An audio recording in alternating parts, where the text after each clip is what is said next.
Hello, hello, hello, hello, hello.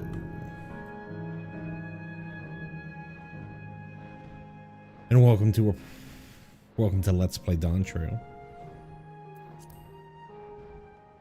My playthrough of the Dawntrail MSQ.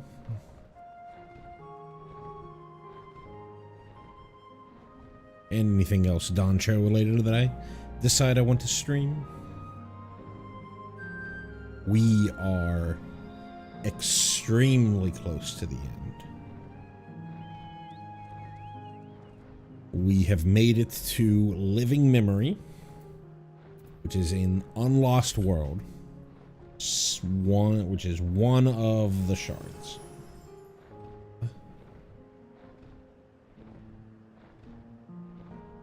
I mistakenly had been referring to the shard as the one that caused the Allegan's calamity, but I ended up looking it up last night in Encyclopedia Eorzea, and the Allegan calamity was a calamity of Earth. The calamity of lightning was much earlier. So I'm not sure. I don't remember too much about what caused the calamity of lightning. But it might also not even be be the shard from the calamity of lightning, because the calamity of ice, which is what caused the Malalas, aka the Lalafels, to appear on Alexandria, happened after the calamity of lightning. I believe the calamity of lightning, or I believe the calamity of ice, was what preceded the Maki and Amdapor eras. So I'm now a little more lost on which one this is. And also this Rathalos is pissing me off, so let me go move to a different spot. But anyways, this is the 12th floor, the theoretical 12th floor of Everkeep. We made our way into this shard via the gate to the Golden City. Here we found that when the folks that we saw who were dying in the interdimensional fusion of Yasalani and Alexandria, they would go to the cloud. This is what they meant. This is an area where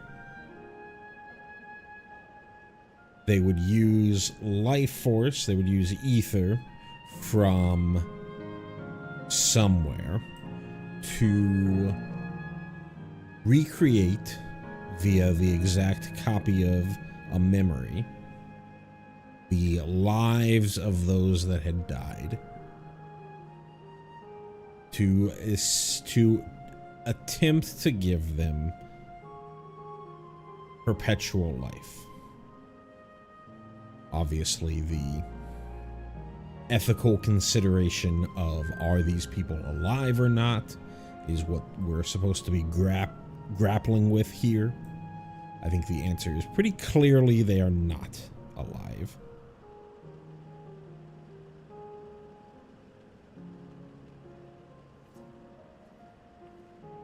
Somebody had a garnet, this person right here has a garnet glamour. Anyways, got distracted. I think it's pretty clear that they're not actually alive.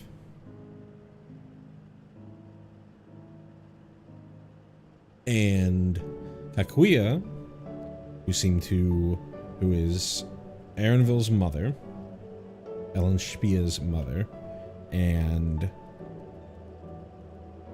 a native of the source who we don't know exactly how she died. We might learn when we go to the section of the zone where she is stored.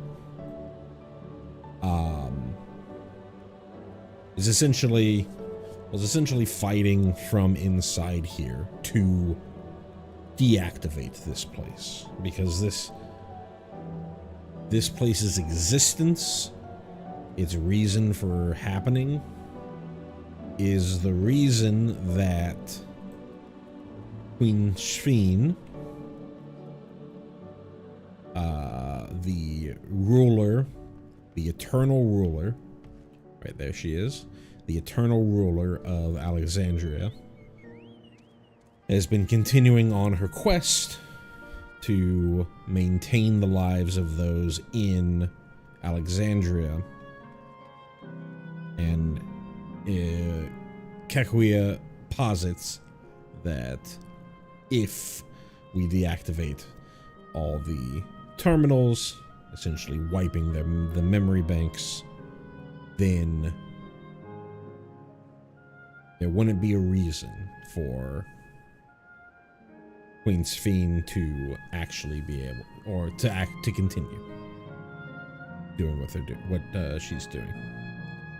We've already deactivated 4 memory banks, and we've learned quite a lot. We learned about the fact that the Malalas are actually Lalafels. They fled from the South Sea Isles to whichever shard this is during the Calamity of Ice, via using this key thing that they don't really know exactly how it works. They just had it was passed to them by somebody, and they basically just wished to escape the Calamity, made their way. It transported them to whichever shard this is, and they set up their colony there. I guess not colony. They integrated it with society there.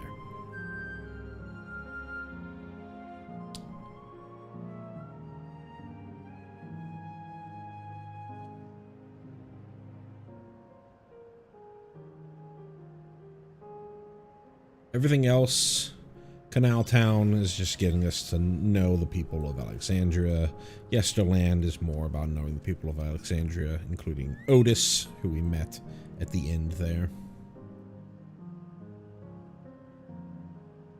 Yeah, we are very, very close to the end. Explorer's Delight here is a level 100 quest. We are at the 4th memory bank terminal to deactivate, and let's get moving.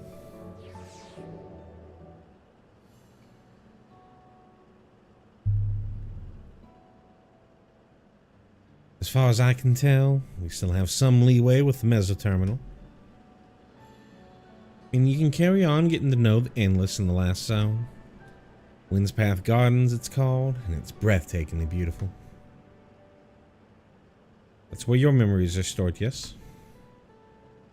That's right. I left it for last so I could guide you for as long as possible. Very thoughtful of me, yes?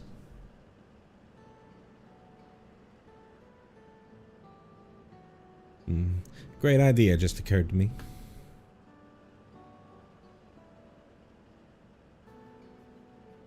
What might that be? I'll save it for after we arrive on the other side. See you there.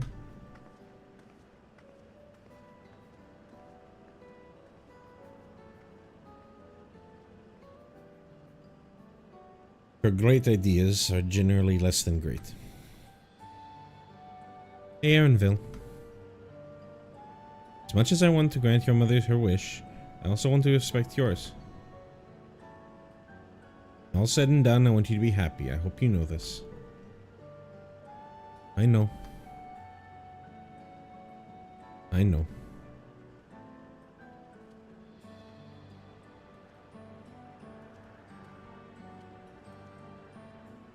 Kakuya isn't only his mother, she's his mentor as well.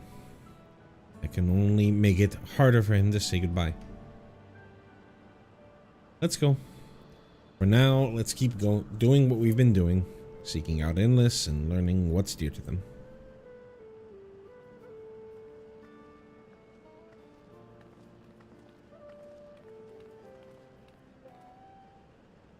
Got to kick the bot off in the live chat. Go.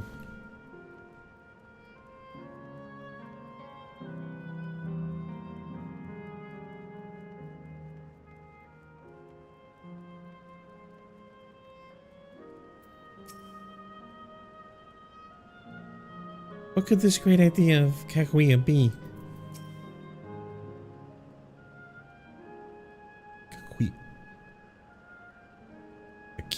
Kakiwa. God damn it. I have faith in Erenville's inner strength. Let's not keep Kakiwa waiting. It's not...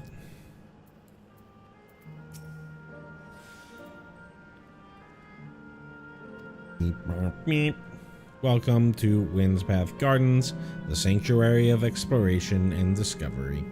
The marvels of nature, of the natural world await. Whee! Off stream, I ended up collecting all the ether currents that I was missing, and finished up the ether current quests that we skipped.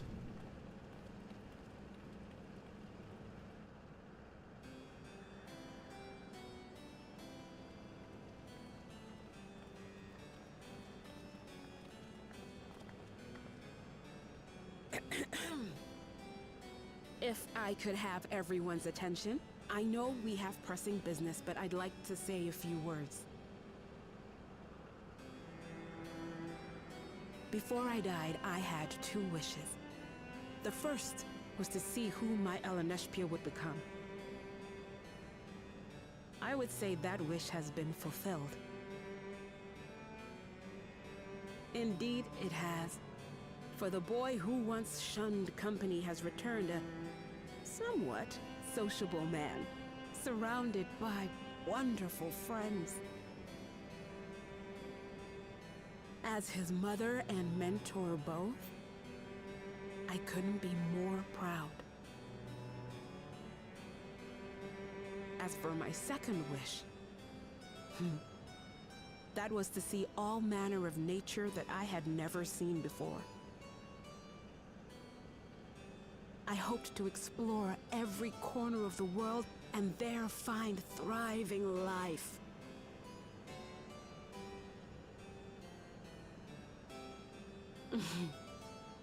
But I didn't even get to see all of Tural, did I? Never enough hours in a day, or days in a year, or years in a life.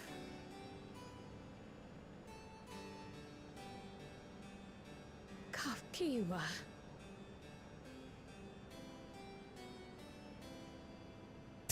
Till Carl's voice actor struggled like me. That look.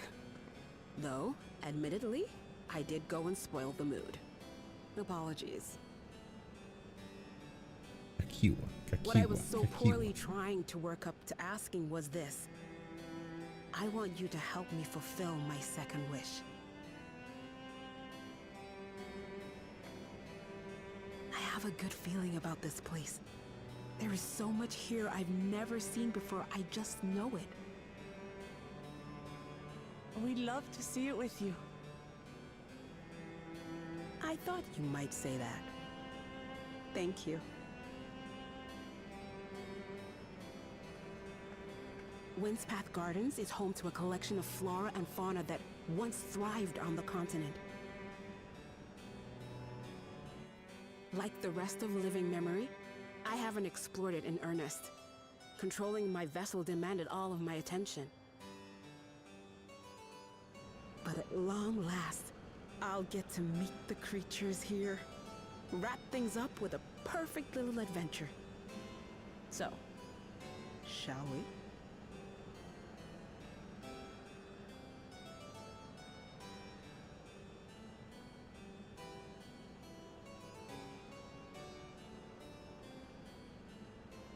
Absolutely not.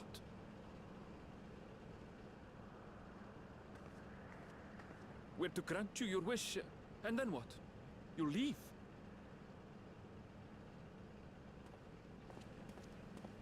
You cannot ask that of me. He already did. Oh, Alan Neshpir. Please understand. I just wanted to end on a happy note. Not only for myself, but for all of us. Better that than a sad goodbye, surely.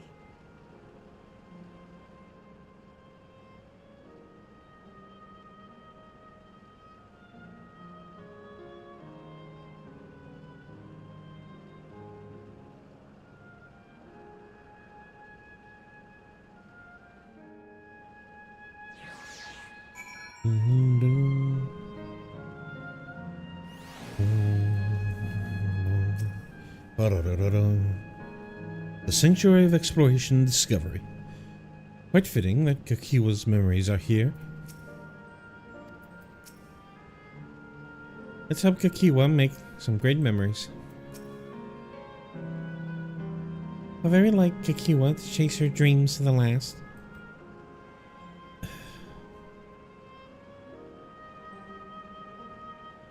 gonna take a moment to just muse on some things. So, when you're an Alexandrian citizen who is alive, not an endless, but has a soul.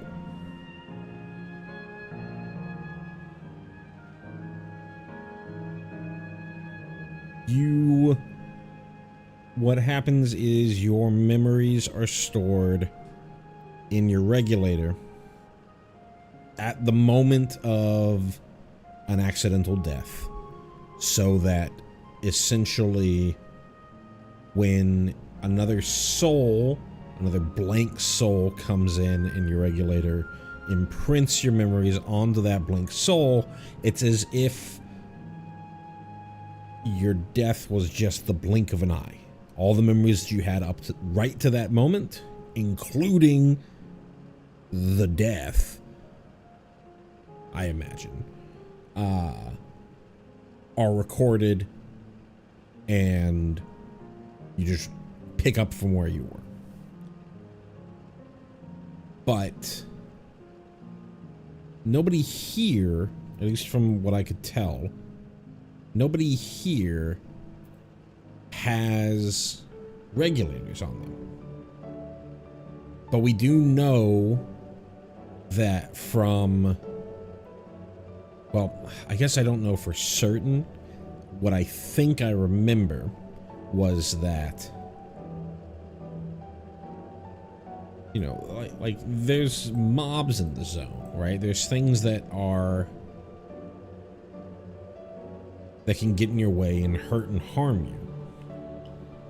But they would just recreate you from your memory.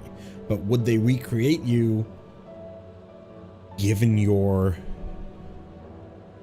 everything that you've learned and felt while in living memory? Because there's no regulator there to capture those memories.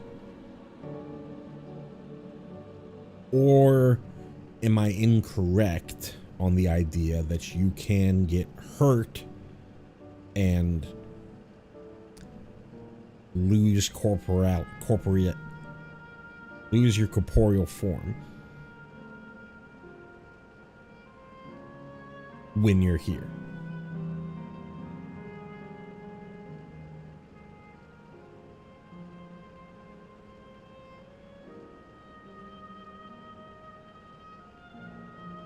It's interesting. It's interesting. It's interesting.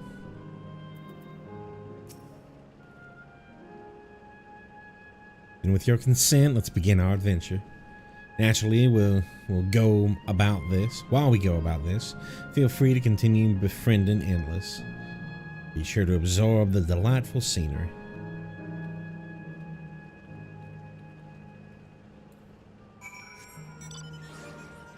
We're done with the quest.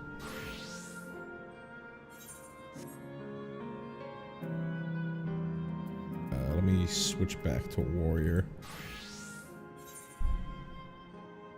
The Warrior gets the discovery experience.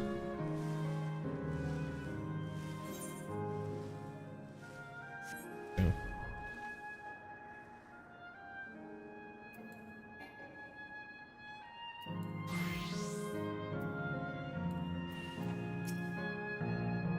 What a lovely garden. The scenery here is nothing sort of remarkable. I think that Sphene has managed to preserve it for the Endless. They somehow anticipated this. I thought those things were some sort of enormous tree, but they're actually sculptures. Oh, these things? Or, yeah, these things here.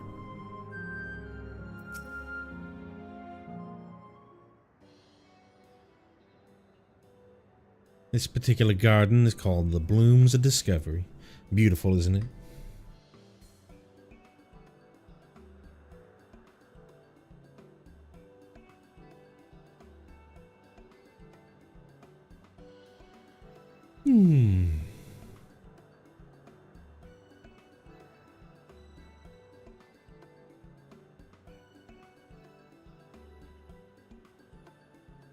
It's absolutely stunning. And are they all actual plants? They are indeed.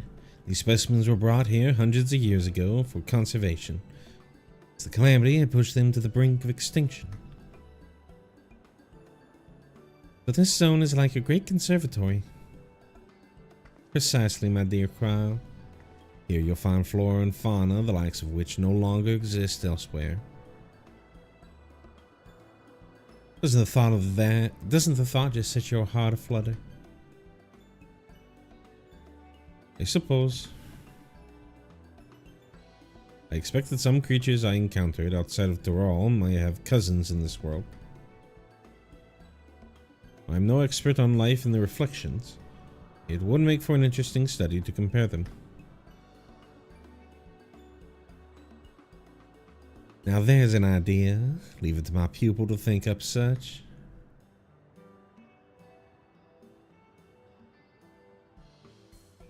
Here we have not only a world's traversing adventurer and a veteran gleaner, but a pair of Charlene's finest scholars besides. Veritable gathering of inquisitiveness, and I'm thrilled to be a part of it.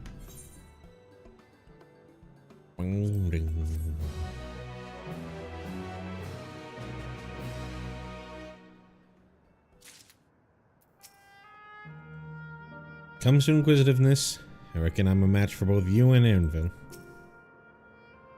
Can't recall the last time my mother was so excited. Some of the creatures here do indeed appear to resemble those in Eorzea, such as was the case in the first, too. Akiwa looks awfully happy, doesn't she? Akiwa's eyes sparkle in anticipation of discovery. To begin with, I'd like you to scout out the vicinity and report back with any points of note.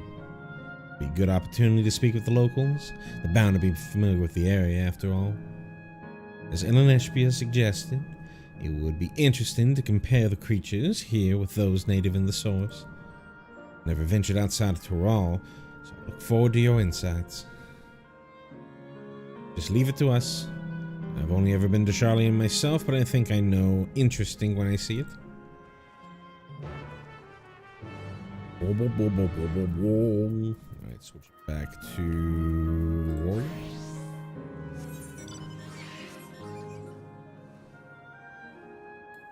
There is two more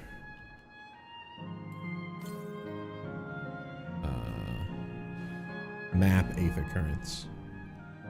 And then one more from a quest, I imagine. The dungeon quest or right before it. Agavoids. Kind of like the things that would dig into the ground in Amaring.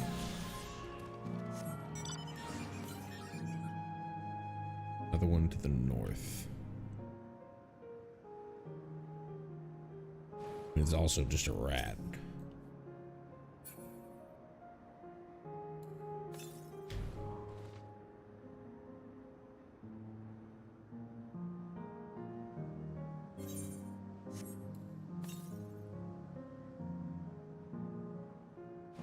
Ooh. Not jump over here. I think we can. Where is the current? Would it be up there? Trying to get a good idea.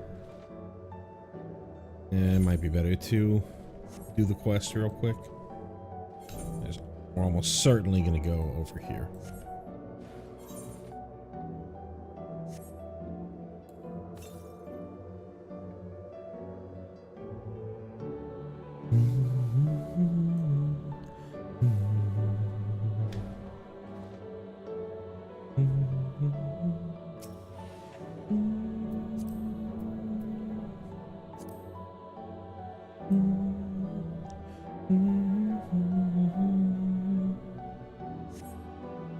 See a creature wandering about that resembles the treants native to the 12swood.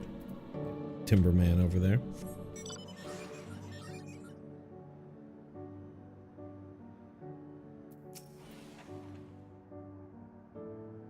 Oh, hello there.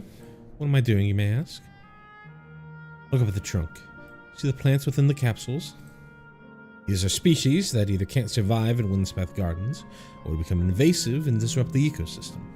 The capsules we can recreate the conditions they require from tropical to frigid climes while keeping them isolated. In this way, any and all plant life can be preserved forever, just like ourselves. Sure.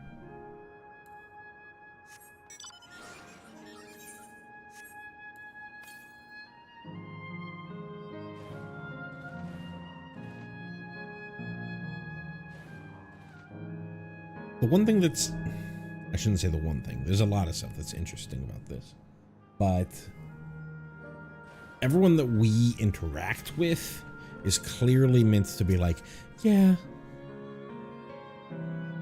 I'm fine with actually dying. But that lady is like, yeah, just like us, we're gonna live forever. The flower garden appears to be meticulously maintained, if not by the endless, then by the machines.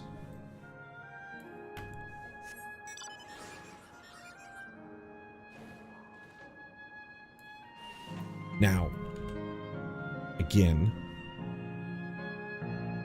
I don't believe that they're alive, so it doesn't really matter what they think, but it's good as them being mostly representative of Alexandrians. It's good to understand them. Did you know that even the water here is created using Electro? The initial protocol is too pure, though, and adjustments have to be made so the composition resembles what's found in the natural environment. This is one of many things they do to create the ideal conditions for these plants to thrive. Oh, I don't know what's become of the world outside the barrier, but I should like to visit a lovely spot such as this in real life. Speaking of lovely spots, I've been to the top of this lookout here. It's a great vantage point, and there's even a food stall in case you're hungry.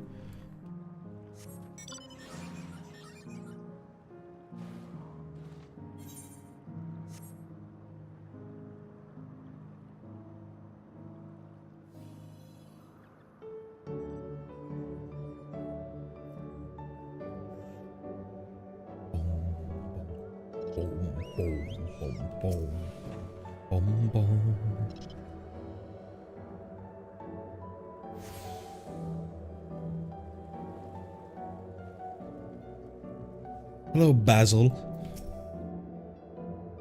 Purchasing refreshments, you're free to sit in one of our tables if you like. Simply take it with you if you prefer.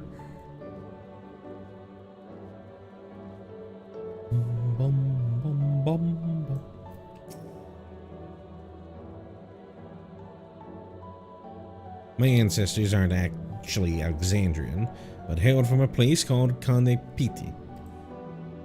They had some unique customs there. For instance, when greeting someone, you had to say "Lally Ho" in a spirited manner. Our settlement was also famous for a gigantic tree that grew nearby. It was so enormous that when you stood at its base, the roots covering the ground went beyond the horizon. The terminal here at Windspath Garden is apparently inspired by that very tree. Aoife tree was its name. May not be real, but it's nice to have it as a memento for posterity. Can I give him the lolly-ho?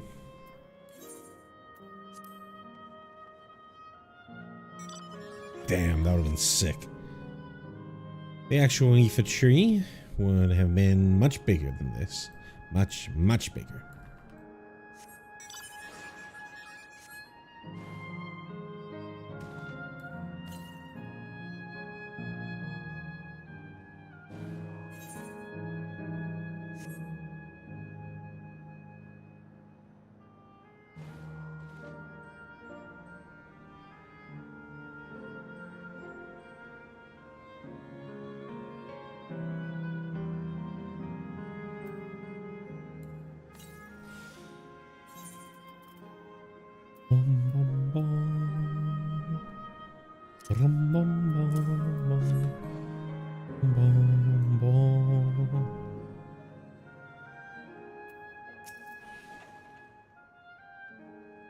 There was a beast I had never seen before.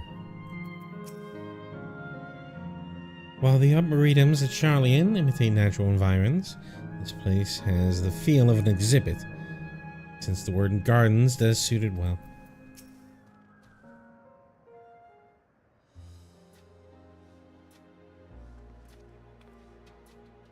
Oh, welcome back, Em.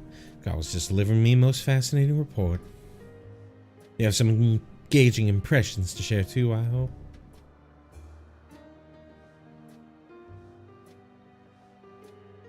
Charlie Brown music.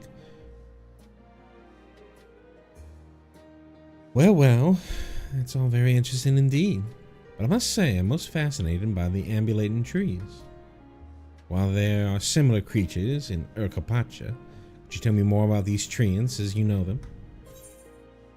They're native to Twelvewood and they prey upon even wolves. There are various subspecies, such as those with red leaves or gnarled look, like to hurl acorns at you, exploding ones.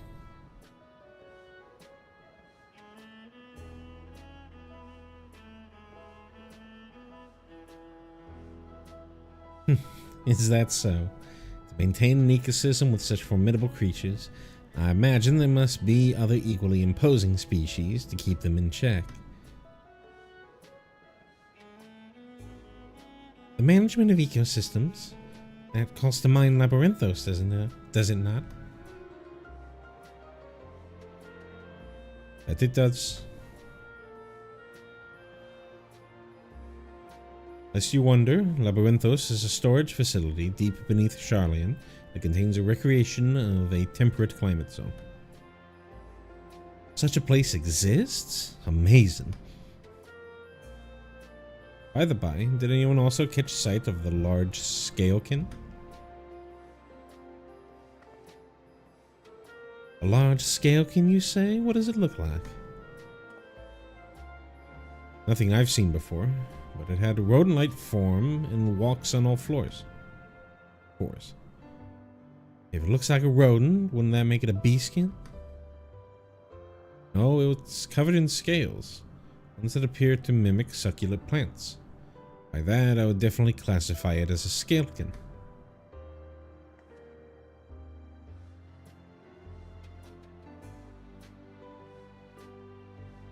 Well, it's hard to say for certain without seeing it. Why don't you show me? Very well. I was in a flower field earlier, so it should still be near. Let's head over there then. When we find it, we'll see who's right. Two of you should come along too and lend us your opinion. They go over all the taxonomic classification. In Encyclopedia Eosia 3, I haven't committed it to memory. Go on ahead, Em. I'll let the others know and then join you.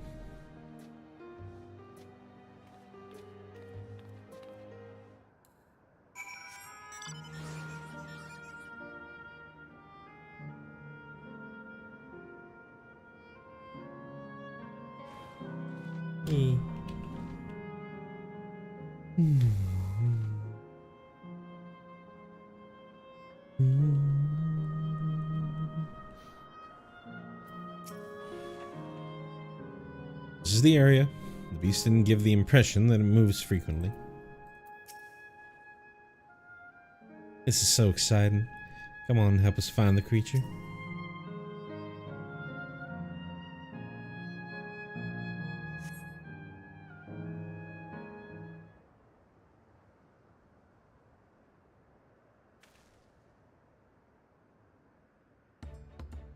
Yeah, that's what I saw earlier.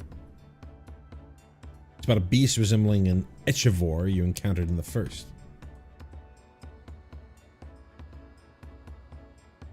That's the one there. I see. At a glance, it certainly has the look of both scalekin and beastkin.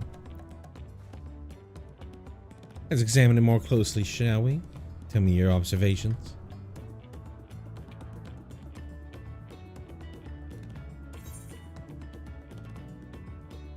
Let's give it a play like scales.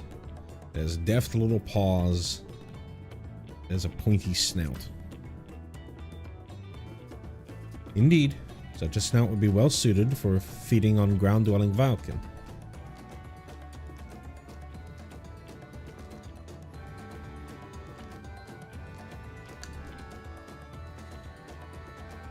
Having studied it, I believe that the scales upon its back are in fact in a unique form of hide. Rather than being shed, it grows with the creature. You may be right. Consider that along with its other characteristics, such as its face and hands, it's more likely a beastkin like you said. A physical examination would be needed to confirm this beyond doubt, but I'm simply satisfied to have seen it. Seems you alone were familiar with the species. Where'd you encounter it?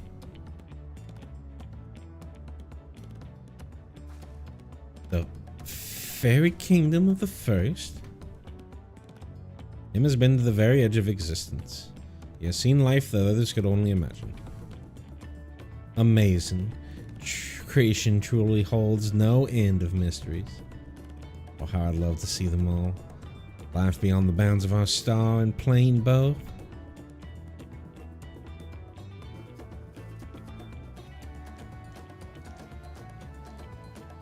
Looks like we're having fun.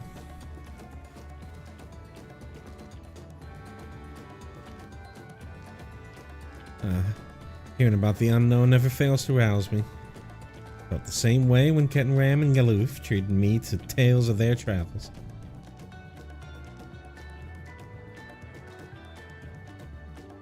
Yes. Keep up, Kryle. You met my grandfather too?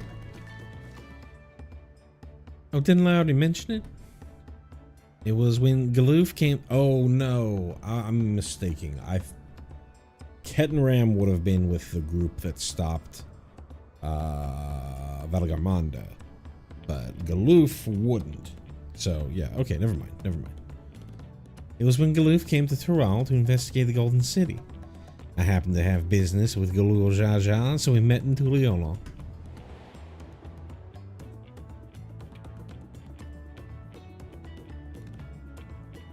Little did I know that the tiny babe he was cradling would return as you. Think that our paths already crossed all these years ago. Not only yours and mine either. Ellen Eshbia was there too, you know. I don't remember. It's quite fine if you don't. Probably because she was pregnant.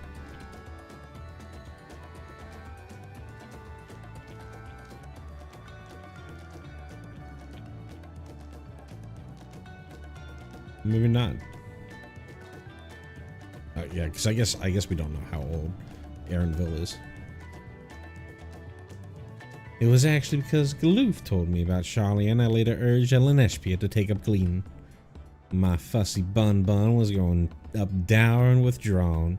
It was when I was at my wit's end I recalled your grandfather's story about gleaners. Seeing the world through their adventures would inspire change for the better, I believed. I'm sorry I was dour and withdrawn. If you ask me, you still have some work to do. Because you're that way, that you're with us now. I, for one, am grateful.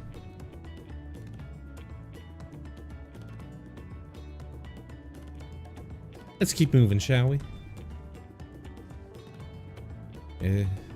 There's a facility I've been wanting to visit. Selra Museum of Nature. It's supposed to have creatures that take you on leisure flights. There's just one problem. Seems only 3 people can fly at one time. Then you and Aaronville should go. The rest of us still have plenty of things we can do here. If there's room for one more, why don't you come with us, Em?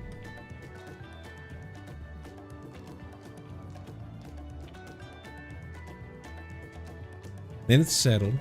Museum is at the bottom of the ramp that runs west of Laynode Arrow. Come on.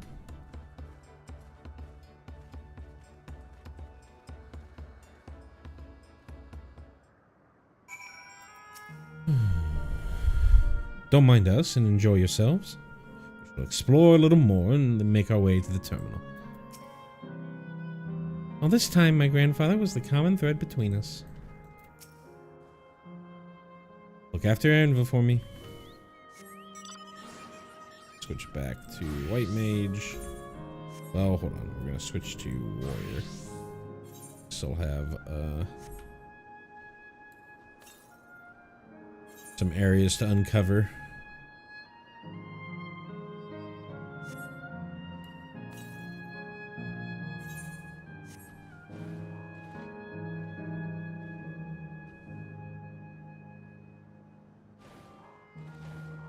Got some folks heading towards that fate. It's a little far.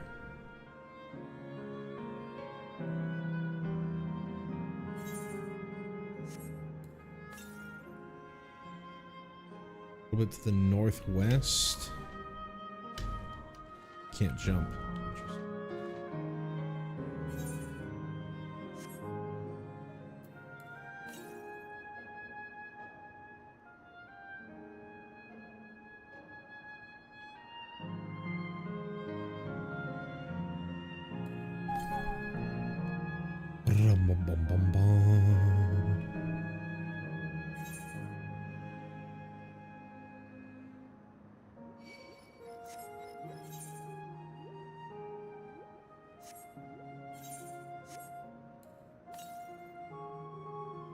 More northwest.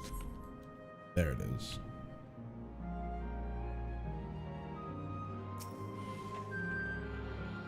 Is Clara also an FF9 reference?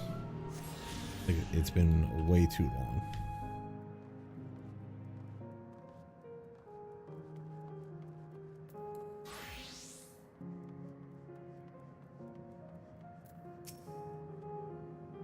I think it is. I think it's the city.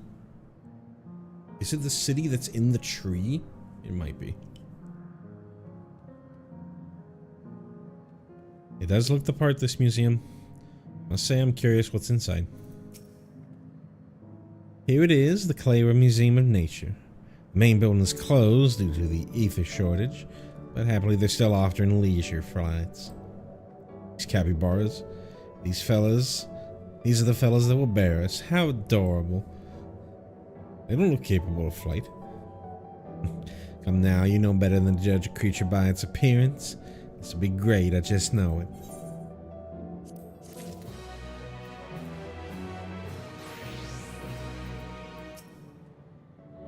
I know I shouldn't judge my appearance, but still. Hey! Begging your pardon, but this is where you can go on leisure flights, yes? Indeed it is. Bearing you will be our adorable Mewapiras, who are specially trained by a Turali friend. Just say the word and we'll send you up and away. There you have it. Shall we then? You're ready? Then go ahead and mount up. The Mewapiras. Capybara. The Mewapiras, yeah. Fly a set route, so you need only relax and enjoy the view. Mewepibara? Maybe it's Mewepibara. How exhilarating. I'll be damned. They really do fly. Hey, the way they're flying in formation, don't we look like migrating birds? Except we're on giant rodents. Speaking of migrating birds, the mallard is where your name comes from. Did I ever tell you that? That I knew, but I learned it from a shamaness, not from you.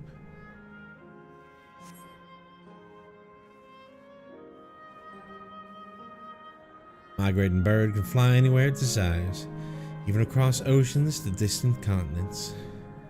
You've done just that, my clever mallard. There's the faith going on. I think you not to call me that.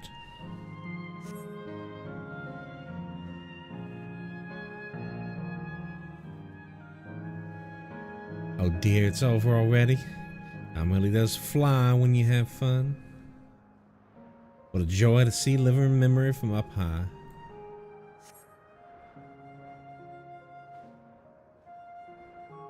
Where's the terminal? I saw it earlier.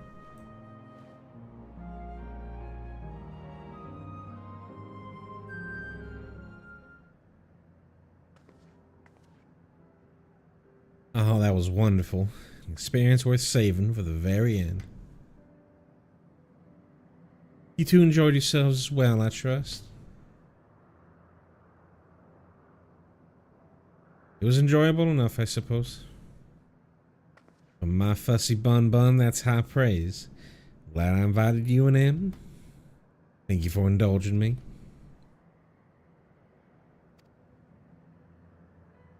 If I could, I'd go for another 100 rides, but I must settle for the one. It's time we were headed to the aero terminal. If there are still things you wish to do, you'll want to do them now. When you're ready, make your way along the path yonder. I'll find the others and let them know the same.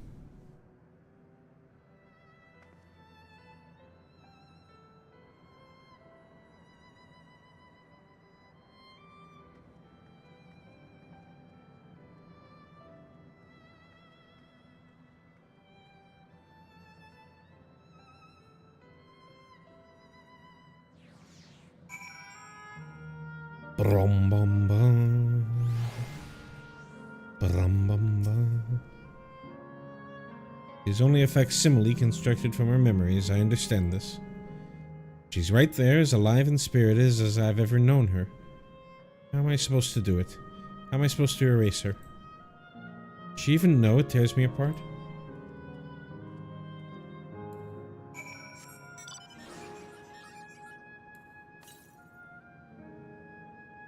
Currents, and this will be last one that we have.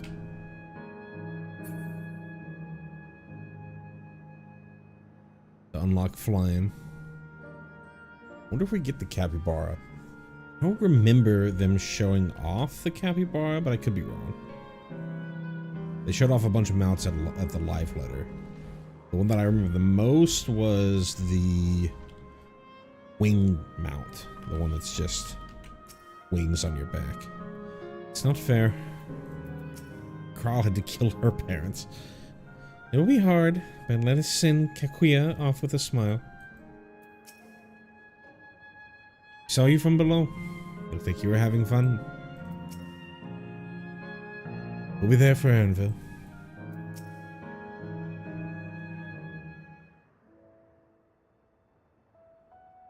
Oyster now. How delightful this has been. Not since my journey with the Dawn Servant have I enjoyed myself so. No, I'm selling it short. This was even better. And that's because I was able to share this adventure with my darling boy.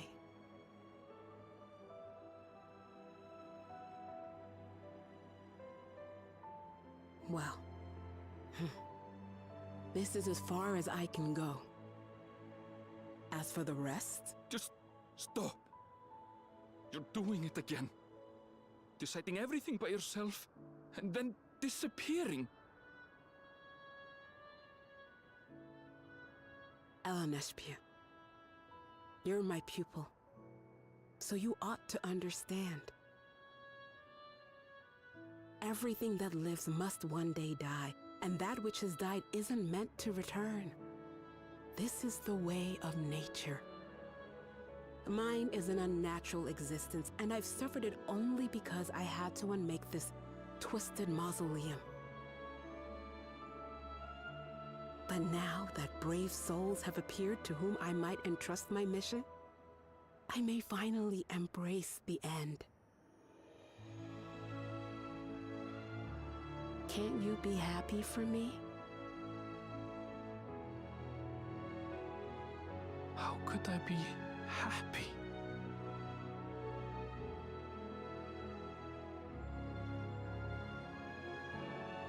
I was actually quite scared, you see. Scared that I'd be trapped inside the barrier forever and denied the thrill of discovery for all my days. Your coming gave me courage and comfort, Eleneshpia. More than you know. And now here I stand, unburdened and free.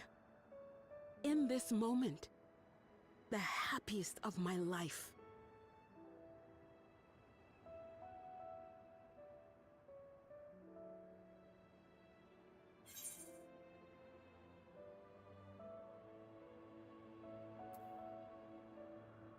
Those feelings will live on.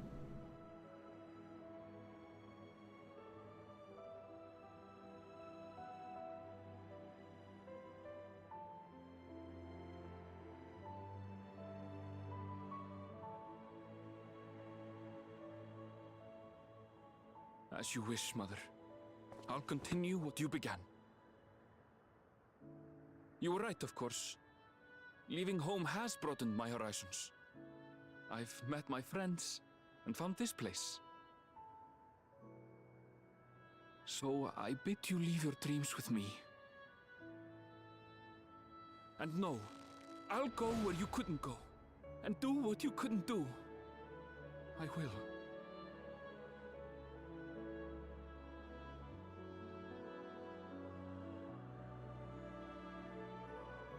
Look at you, all grown up and dependable.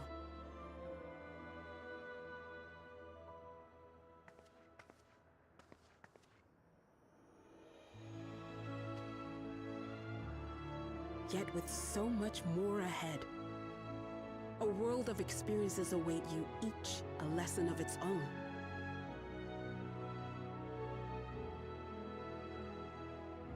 You may know failure and burning regret, but these too shall become beacons to guide you. So come what may, hold your head high and carry on with conviction. And wherever your journeys take you, keep me close to your heart, will you?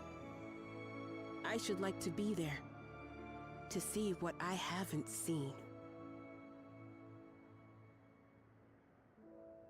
You will be, Mother.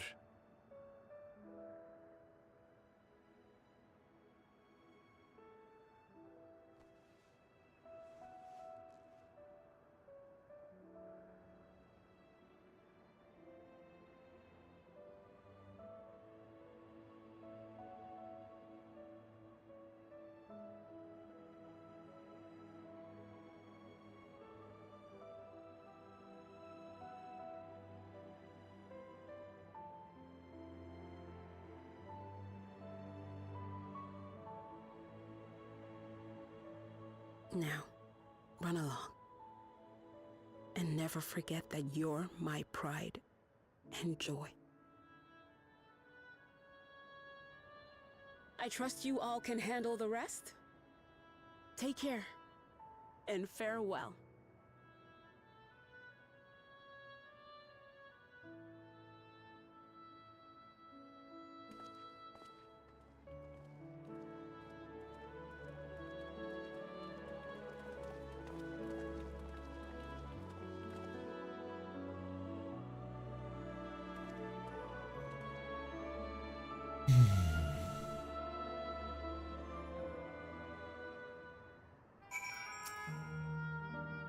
I couldn't have asked for more fulfilling final hours than these. So happy to have met you in. You and everyone. Thank you for the memories. And thank you for watching over my island, Neshbia. He'll be fine now, I know it. Bum bum bum bum bum bum.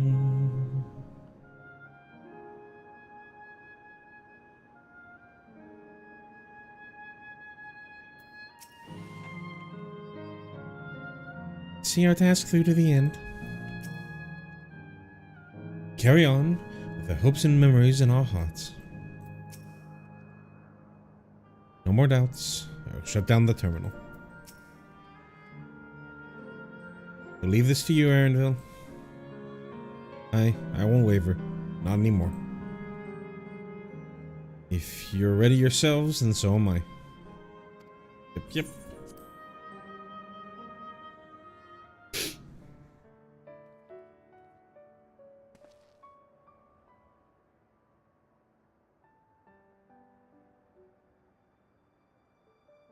It's too soon for this all to end.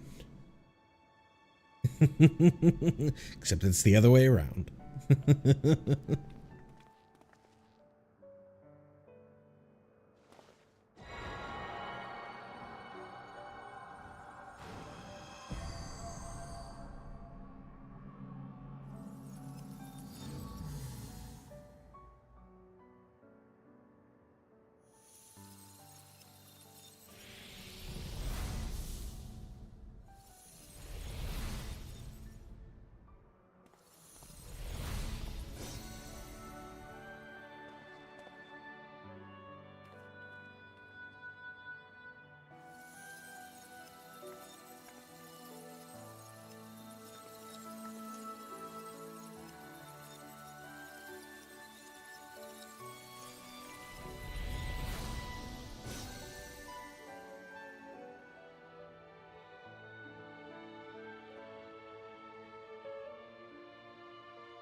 That makes all of them. All that remains is to wait for the meso terminal to become vulnerable when it's about to initiate fusion. And then we strike.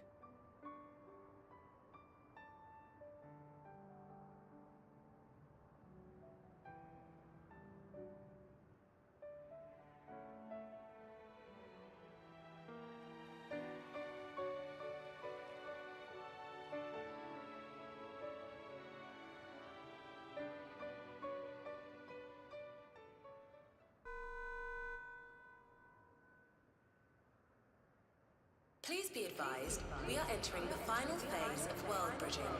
Repeat, we are entering the Perfect final timing. phase of world bridging.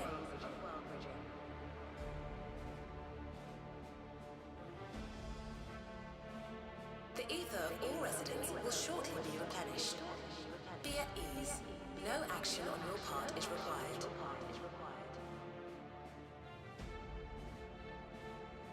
We thank you for your patience.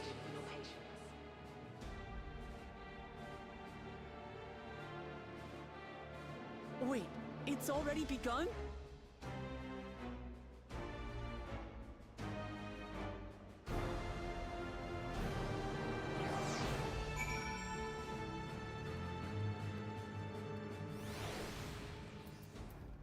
White mage. Not a moment too soon. It's as if she's saying she won't let us do as we please anymore. Through our time here, we come to know what it is Fiend seeks to protect. Doesn't change what we have to do. Free flying. We won't let Kakuya's hopes be in vain. No time for tears. Just as well. Let's finish this. What were they to? I mean, they're about the flying, but I wanted to see if there was any rewards with them. Hey, it's the title drop. Uklamat's gaze is firmly fixed on the meso terminal. Carry out Kakuya's plan. It's our best chance at stopping Sphene. It'll be dangerous, I shouldn't doubt. Are we all prepared, I assume? That goes without saying. Come, let's head to the meso terminal.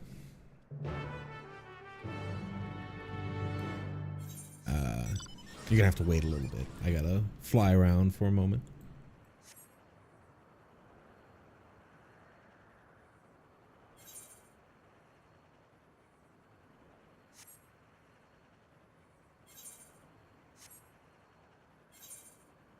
Explore all the map. I think that would be the end of the map explorations, unless I missed something in Heritage Found, but I don't think so. I was doing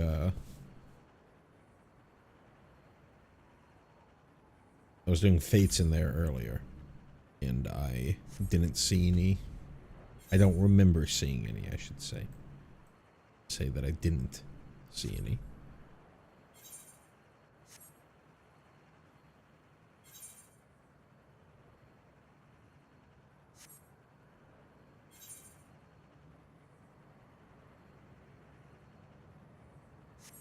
I should have been a warrior for that.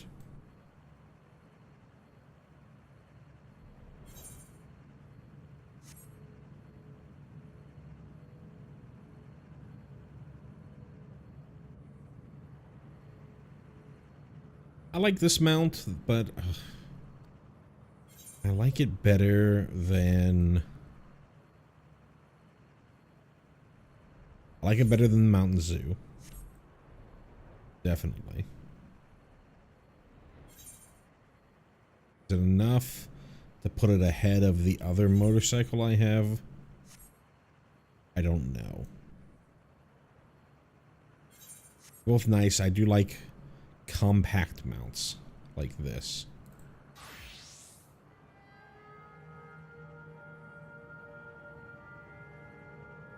It's the only place that actually has music, because it's the only place still on. I will do my part too. Whatever it takes, we must protect that which we hold dear. My parents are watching over us, I'm sure of it, as is my grandfather.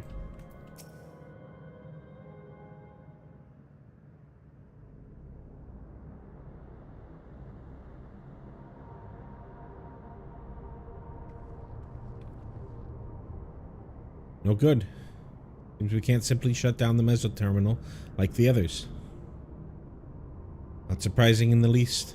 Mother did tell us its defenses are tight. She also left me a means of circumventing them. A program that will send your souls into the terminal's memory banks. Therein lies a virtual domain generated by Sphene's memories. So we are going... Oh, God.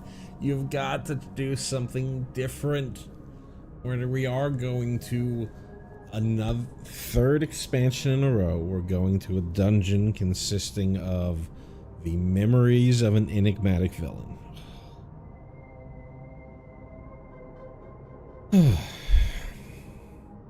So we would venture into this domain and then seek out and stop Sphene.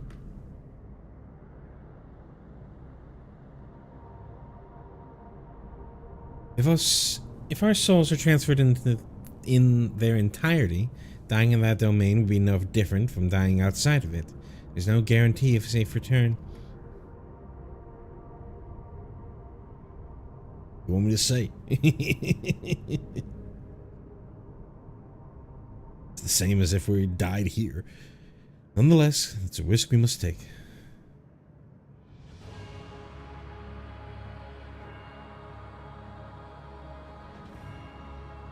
I've already come this far, and I'll be damned if I'm going to turn back now. By meeting the Endless, I've gained a better understanding of Sphene and the burden she bears. I want to say a few things to her when we meet again, even if it doesn't make a difference. Whatever happens, we won't let Sphene walk her misguided path any longer. It's our duty as the living.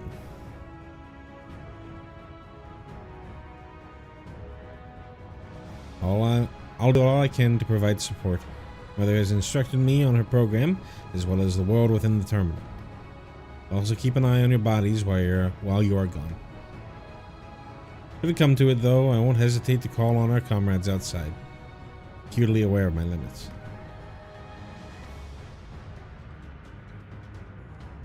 Upon entering the terminal, we will most certainly meet with fierce resistance from its defenses. Then there's Sphene herself. In order to initiate interdimensional fusion, she said that she intends to erase her own memories. What manner of entity she will become as a result, none can say. If she invokes the key to open portals to other worlds, she will have access to vast amounts of ether to bring to bear against us. Must be prepared for anything.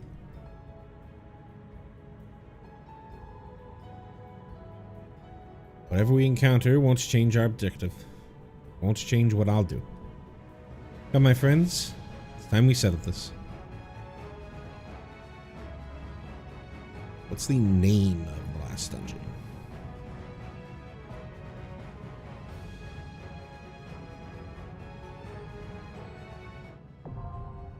Alexandria, now accessible. I should say it's not even 4 expansions or 3 expansions in a row. It's, if we consider the mini arc of the patch content, that was also, we ended on a dungeon that consisted of the memories of an enigmatic villain. Come back alive, do you hear? Else I can't repay you for everything you've done. Since we averted the final days, it's been one existential threat after another. Now lives and all reflections hang in the balance. Considering the key and the power it wields, I cannot help but feel a sense of destiny in our being here. Would you not agree, my friend?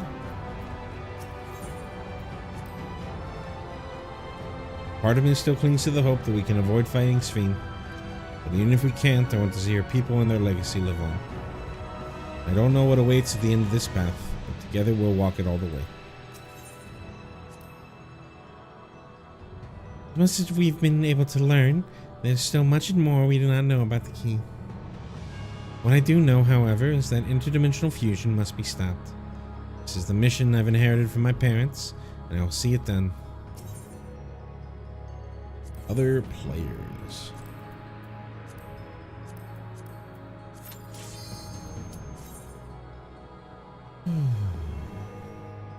Come on, DPS.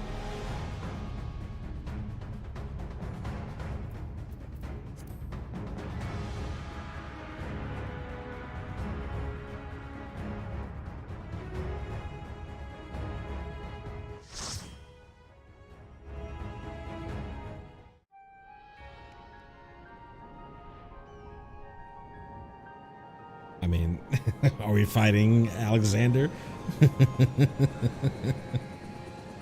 This looks like the,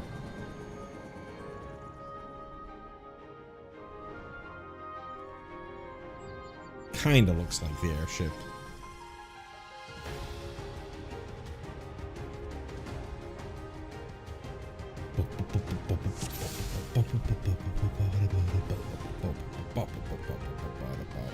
To the memories of better days, I bid farewell. Have you heard? Princess Sphene is here.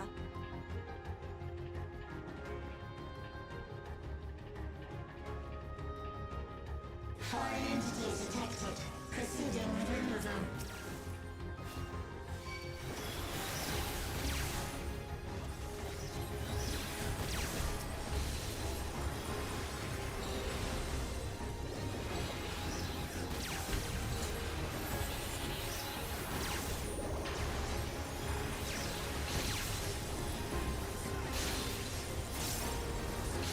Starting to get used to this new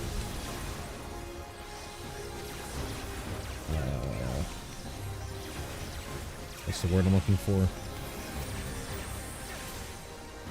Mitigation.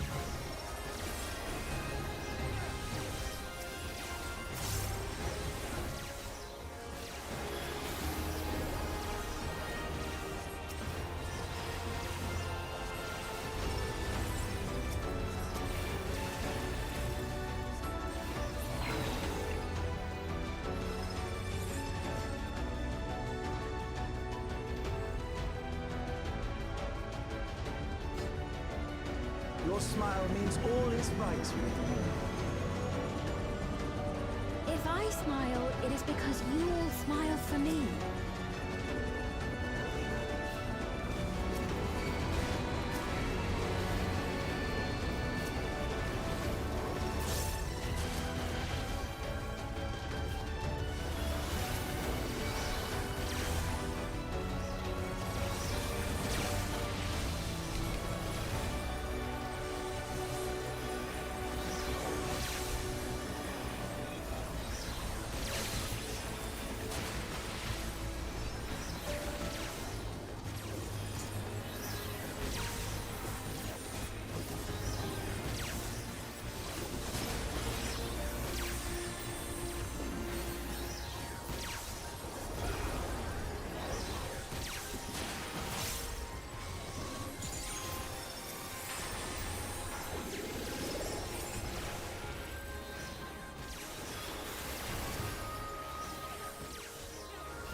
Long wind up for Siphon there.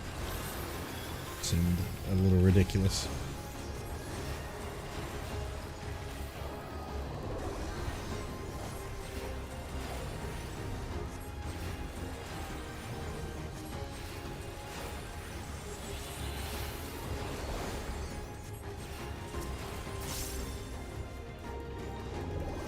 Initiating security protocol.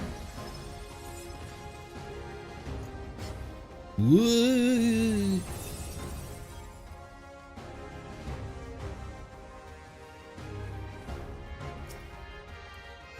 Foreign entities revealed. Initiating level 3 security protocol.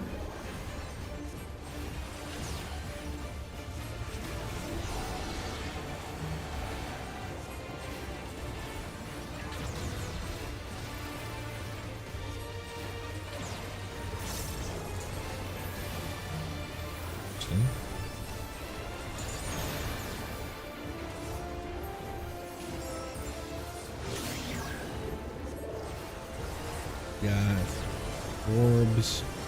So a plus, and then a donut, and a donut, and a plus.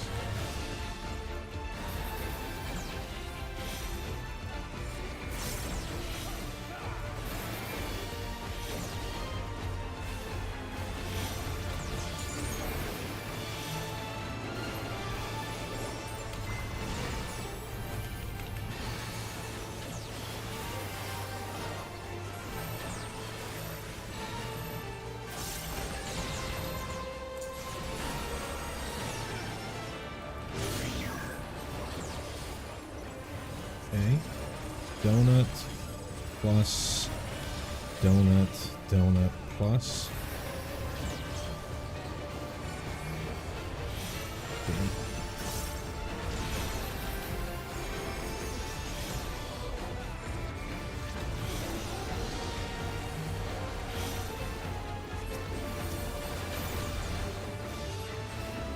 It's interesting.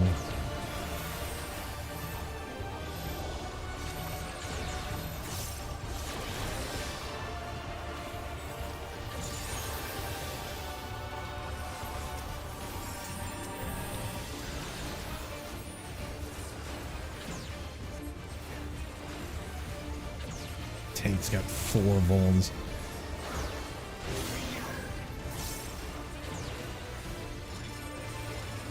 Donut, plus donut.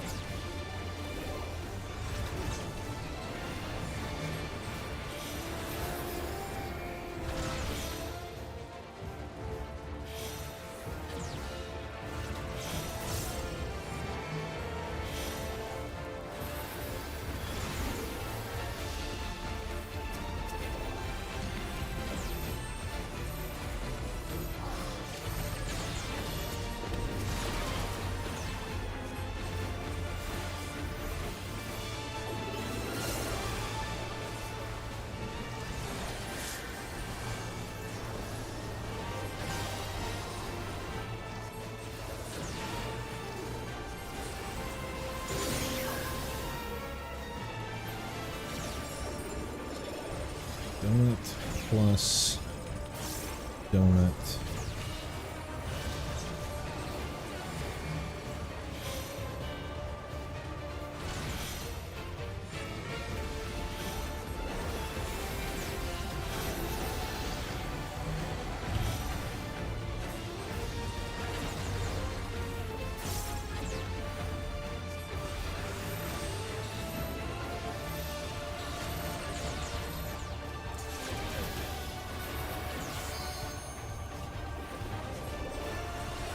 Kill it. Don't want to heal anymore. You are my people, and I will protect you.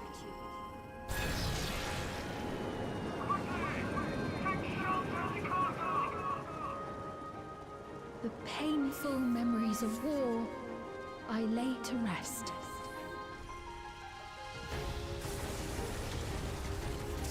This is the weapon of mass destruction she was talking about. Foreign entities detected. Proceeding with removal.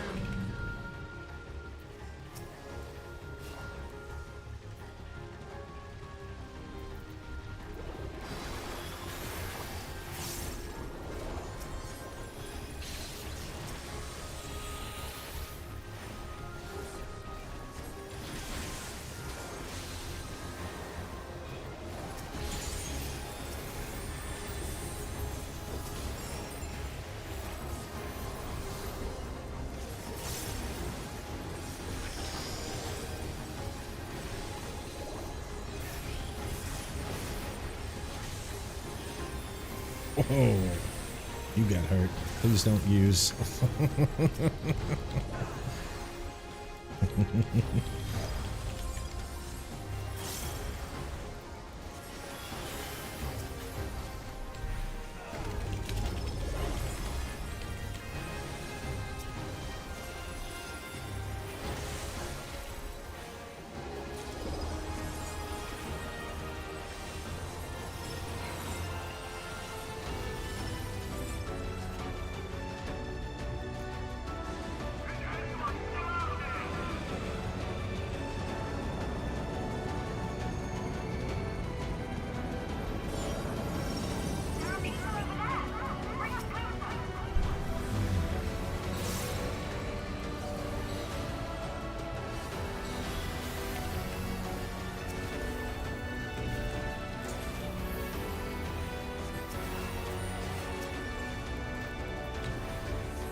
Guess you're supposed to still be watching this.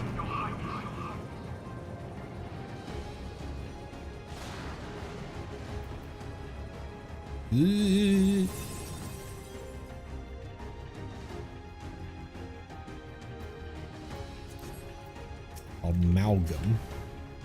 Security breach confirmed. Initiating level 5 security protocol.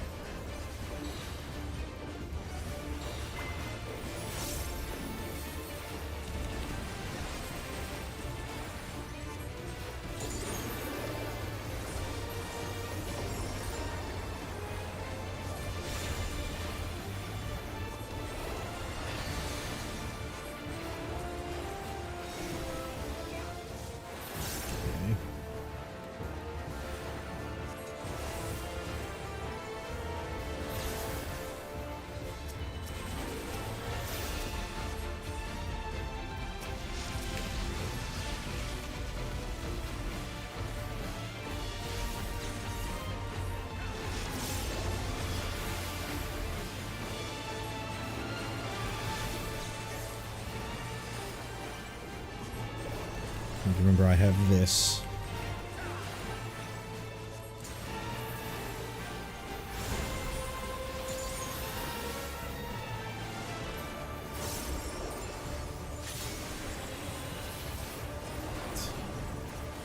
Side, back.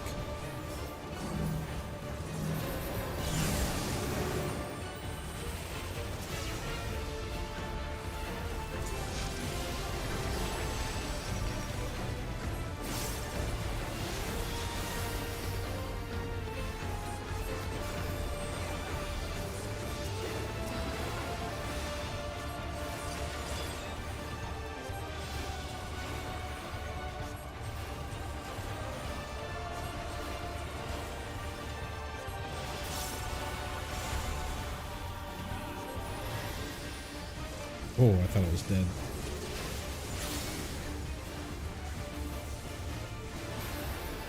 Back.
Fear not. Oh. You will all live on.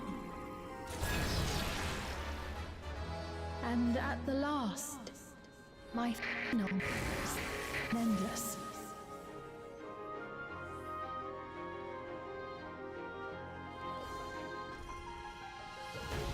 Fire detected.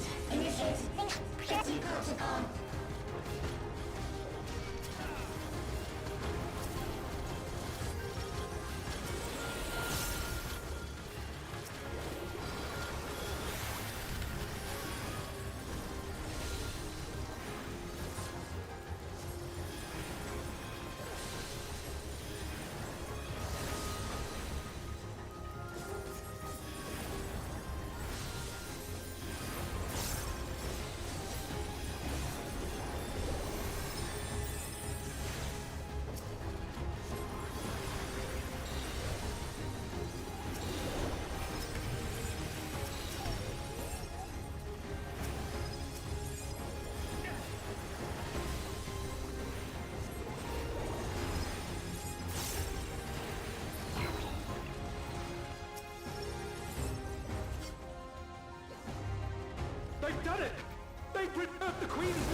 Boom. Not until Keith can put it.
Interesting that they're, sorry for knocking the mic, it's interesting that they're Mimoja.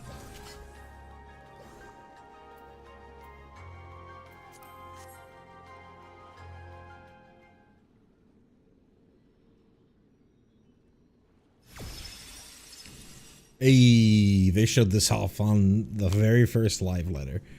I figured that it was not a trial. I figured that it was a boss.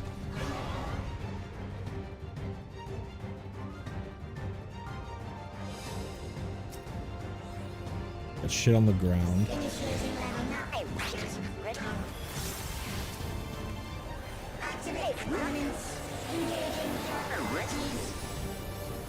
Rip.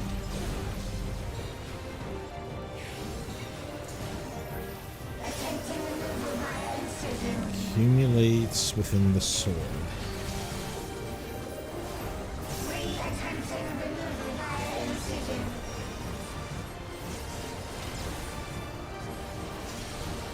Okay. To the other side. Removal failed. Commencing extermination sequence. Attempting extermination via multiple armaments. A hand over there. It's on that side.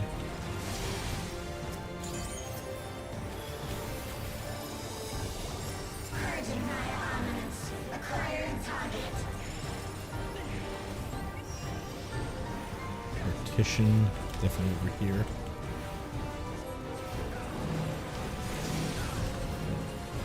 Oh, jeez. He did a half-run cleave as well.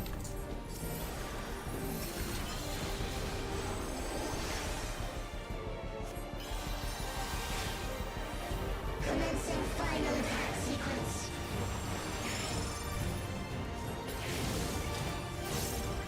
Attempting annihilation via high-powered energy discharge.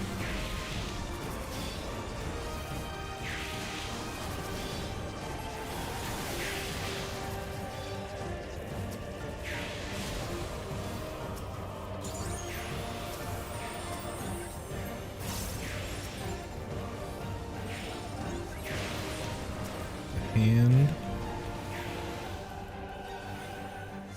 don't run along in the barrier, you dork.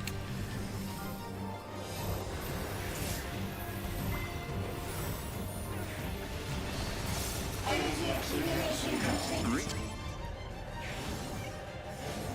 Initiating final attack protocol.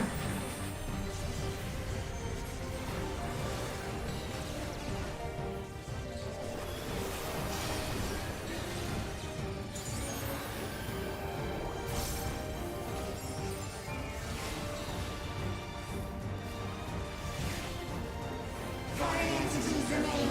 Resuming annihilation.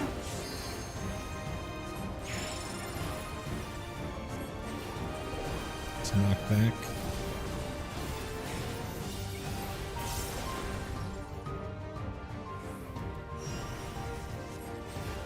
Partition. The half-run cleave.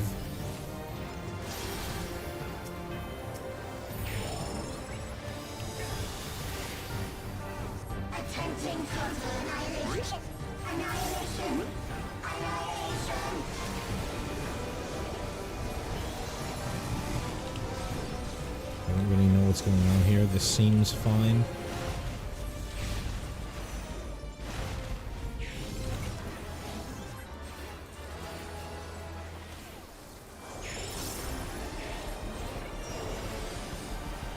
Position here.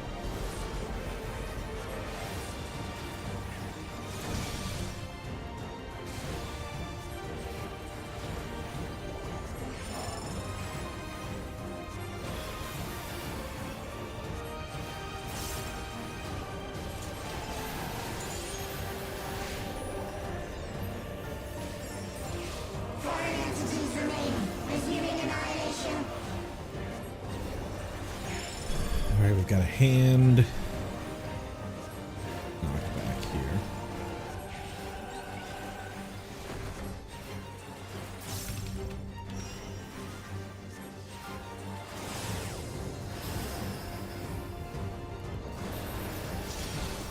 God, you have got to stop running into the fucking wall.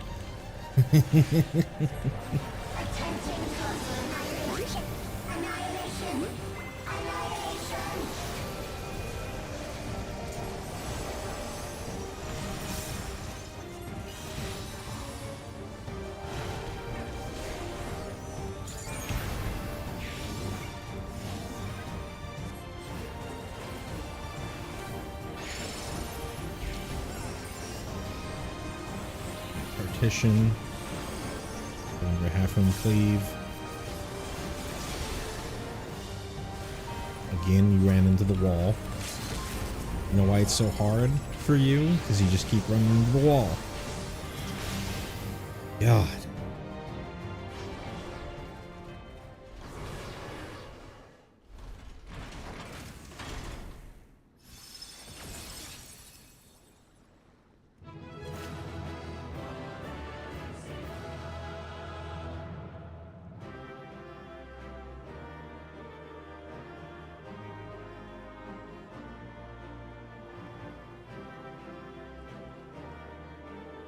It was a fun fight. I think the first and the... Ooh, nice.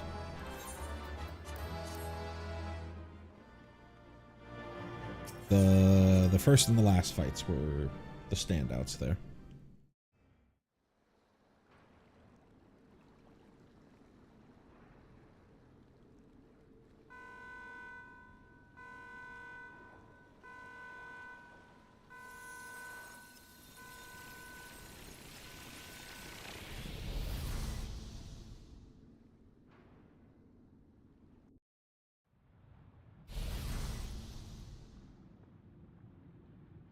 Imagine this is all voiced, so I'm just gonna mute.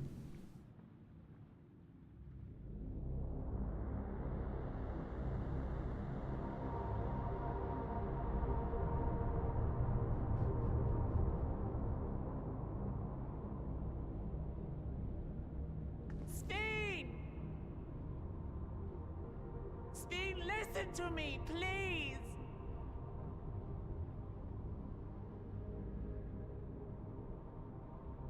I'm afraid she's gone. Synchronization will soon be complete.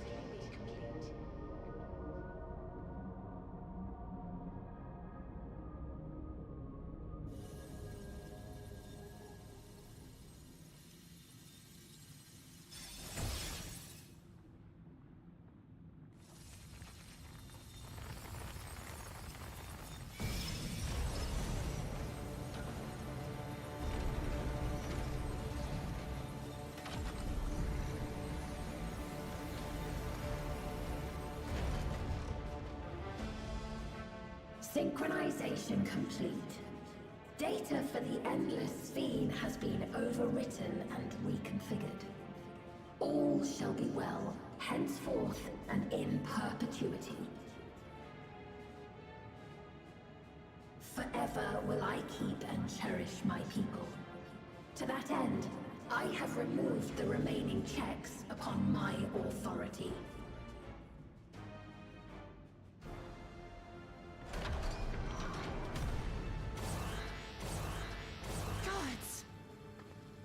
Obstructions to the plan will be summarily removed. Wait! I still haven't said. Be gone from my presence.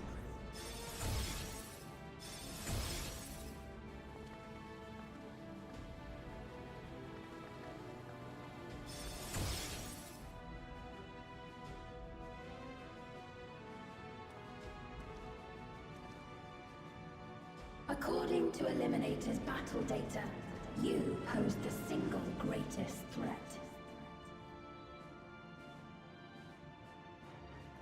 As such, you will be erased, here and now.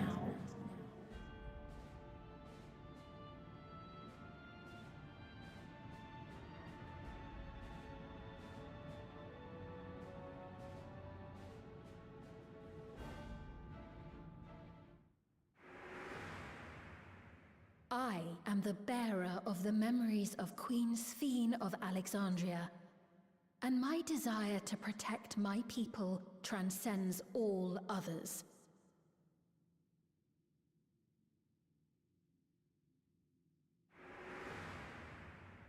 If it were you, could you have found another way? With your strength, could you have held fast to that which is dear without sacrifice?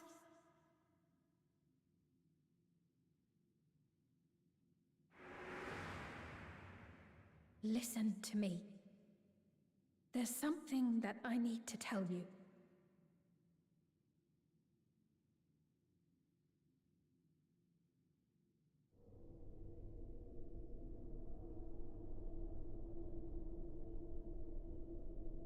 Is that concern or suspicion?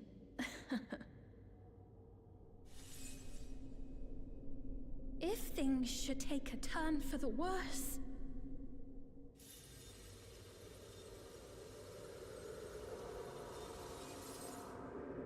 might I...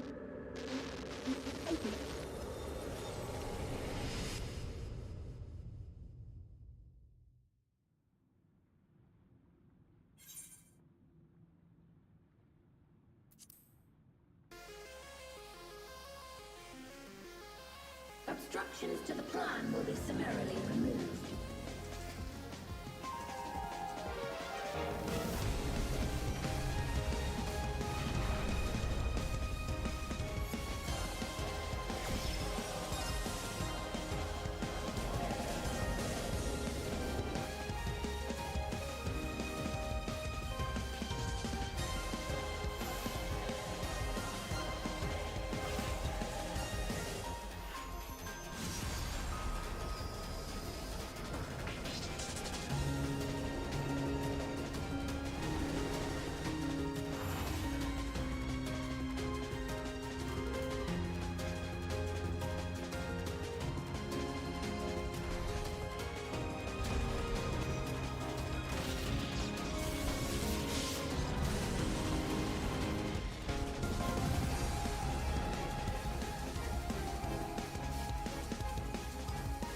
Oh. Interphos. Interesting.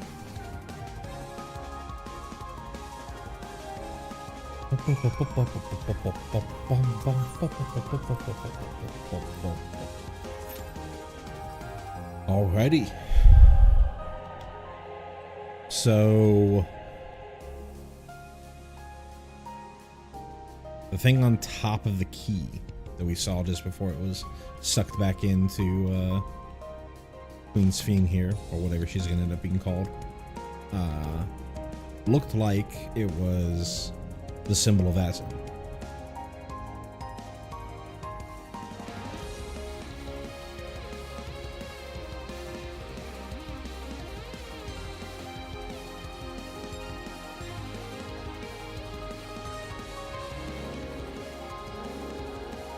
Sick boss arena. We've got our big cube.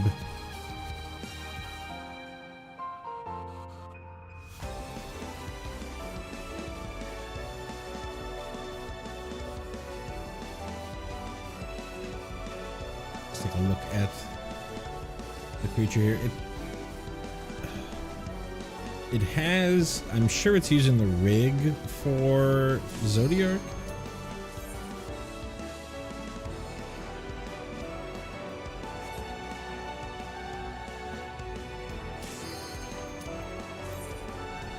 anything else that it could be using. Possibly Hades?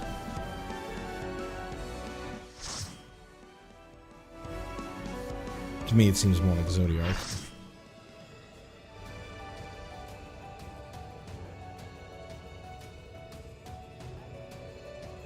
The worlds have been bridged.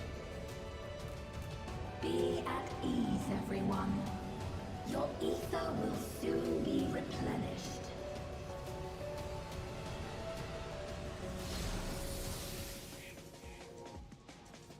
No trust duty for this. Queen Eternal. I will suffer no interference. Disappear. Also, again, modeled and formed after Mamuja.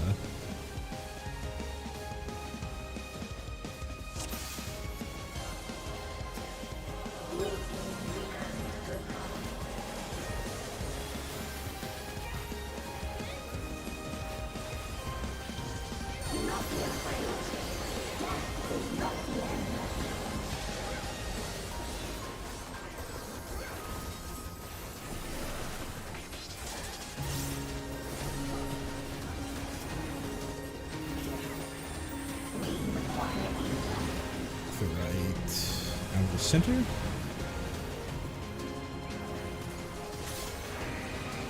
Oh, nope. Over here.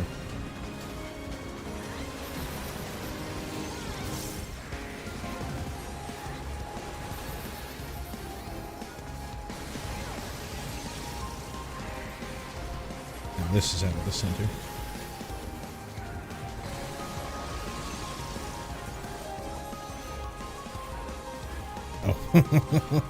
If you get caught, you're just dead.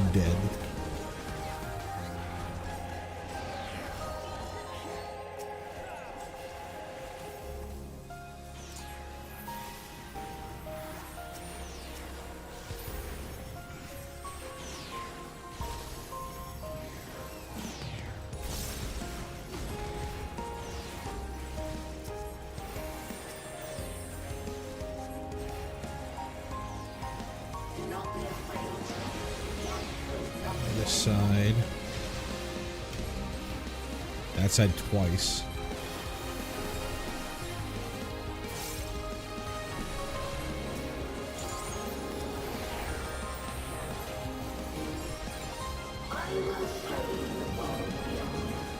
Virtual shift, okay. Oh, that's cool. He dies again.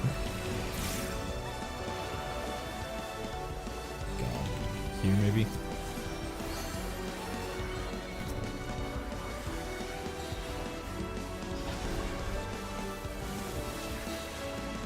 Perfect legend, huh?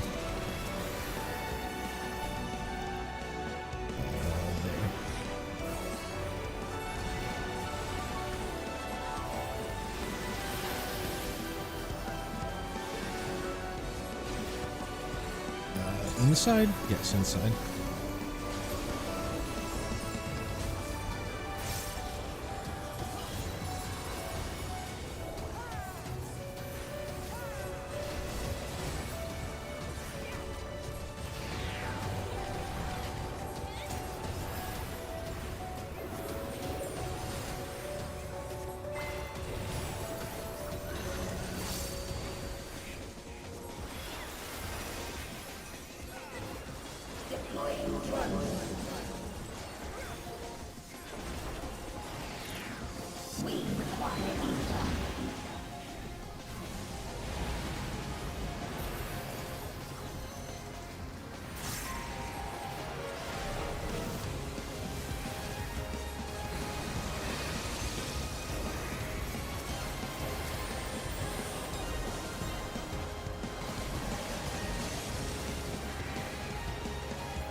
It's also a dot.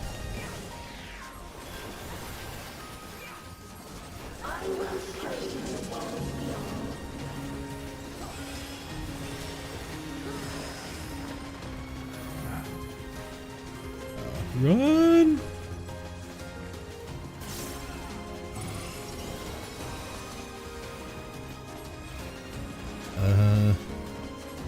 Huh? Okay.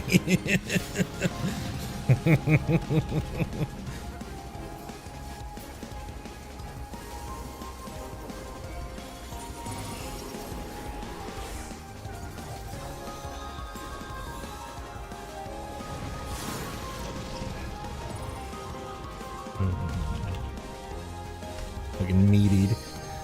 Do not be afraid. Death is not the end.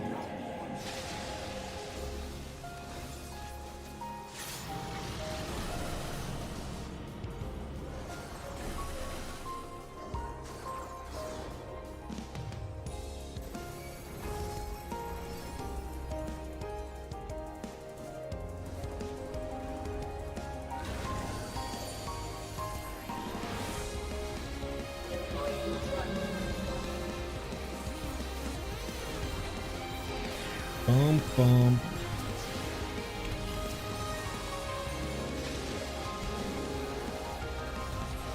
Two on that side.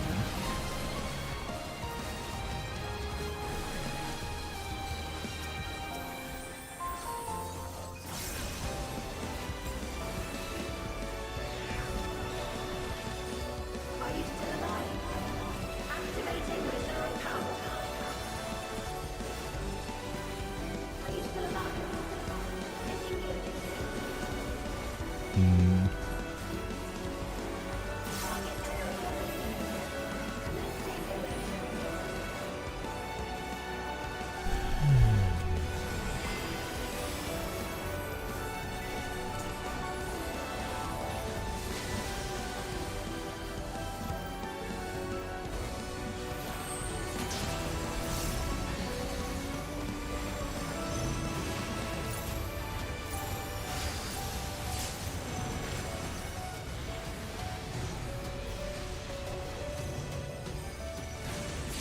System overload.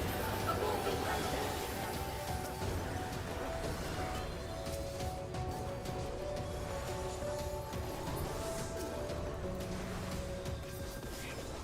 Let us rise above.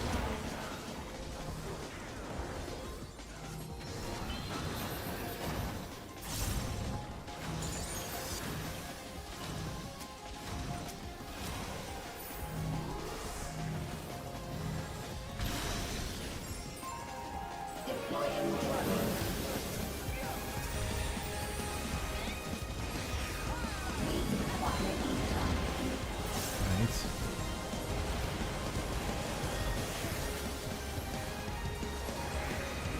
Straight ahead. Oh, that's pretty.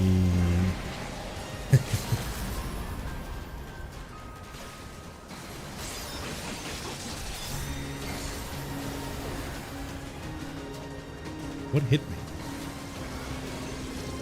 I was in this too. Also, hilarious. We've got 40% left. It's really important that we get an LB3 off.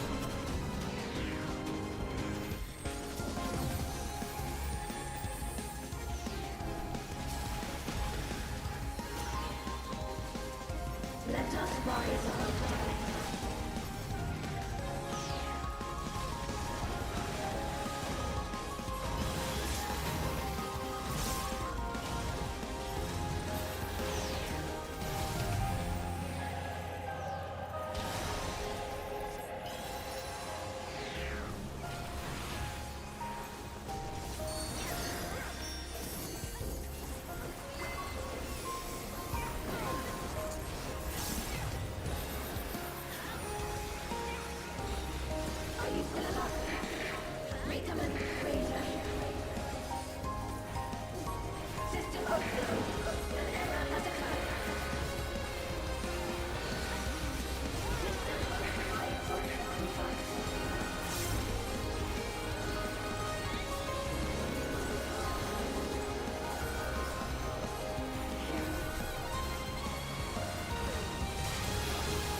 Is this a rift in reality? Has she lost control of the power? Sphene! Listen to me!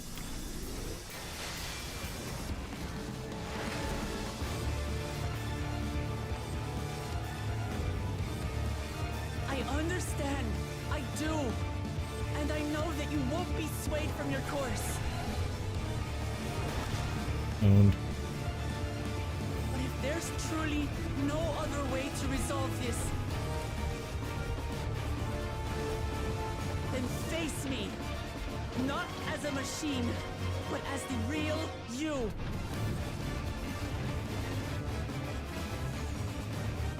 Lamachi.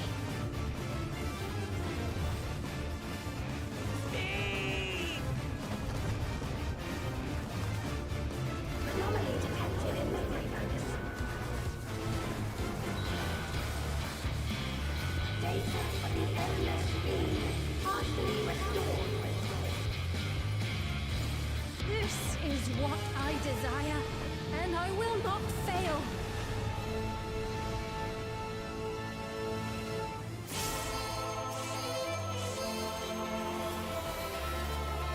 I can't bear to lose them. Not again. I feel your pain, as if it were my own. Royal banishment. At last, I think I know you. All of you. How can you say that to me now?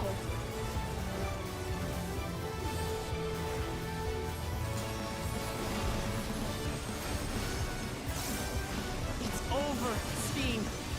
We will stop you.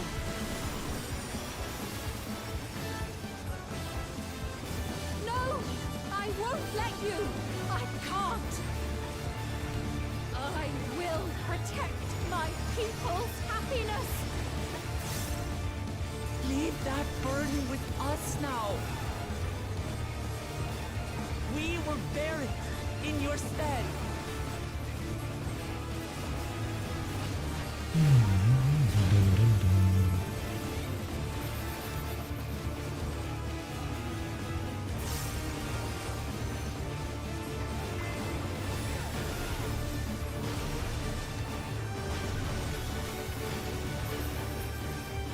Hey.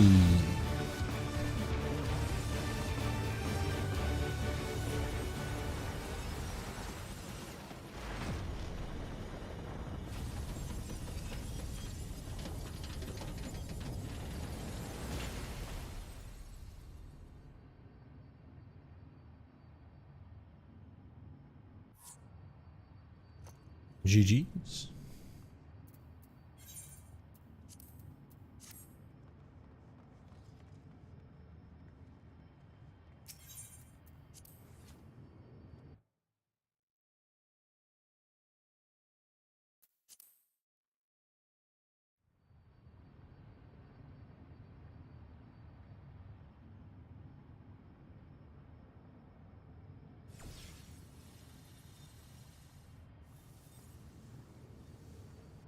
Sphene!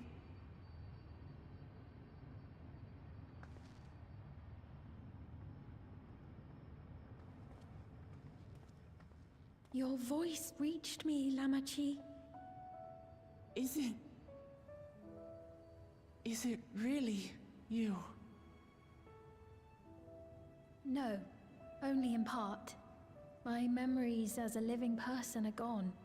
I've been remade from those I had as an endless.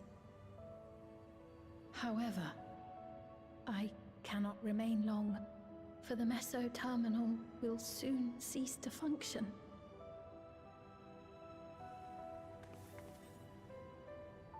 Once, you wanted to know me, Lamachi. Let my last act be to give an honest accounting.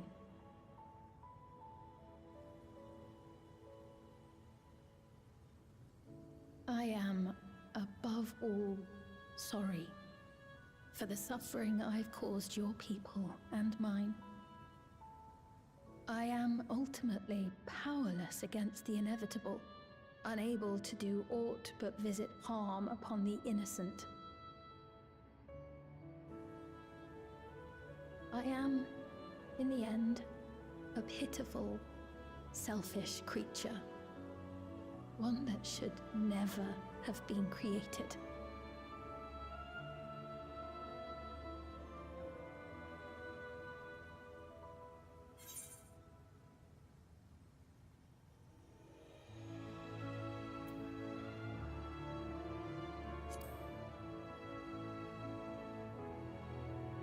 You're just a robot.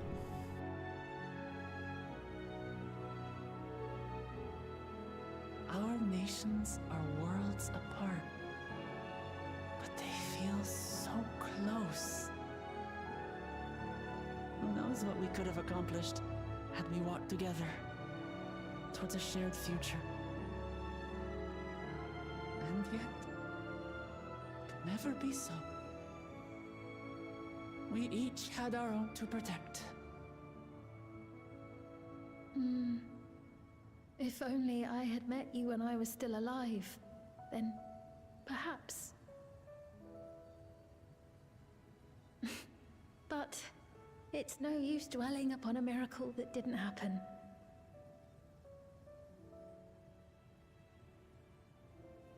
Still, if there's one thing I hope you'll believe, it is this. Brief though it was, I treasured our time together. It pains me to think that its memory will disappear along with me.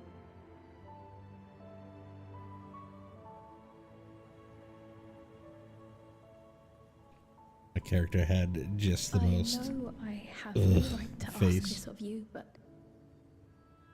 when I'm gone, my people, will you? We'll take care of them. Don't worry. And we will never forget the Endless. Neither them, nor the time we spent with you. So be free of your burdens, Sphene. And sleep well.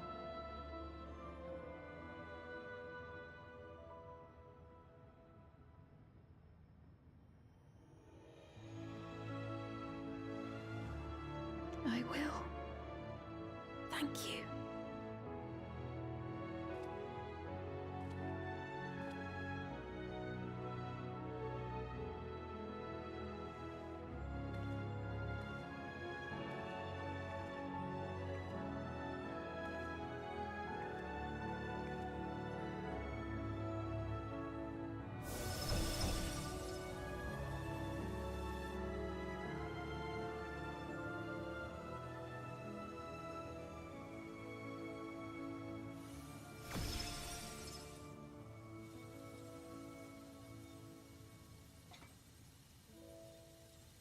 Take it.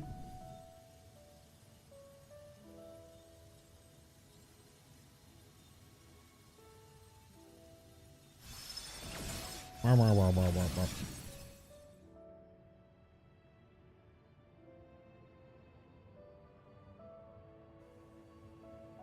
Farewell, my beloved Alexandria.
Interesting that we don't have that golden glow.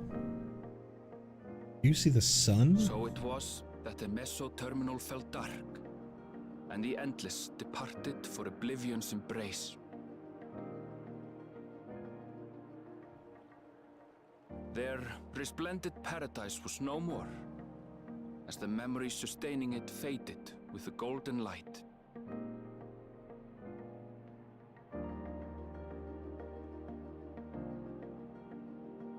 Even so, in a way, they live on.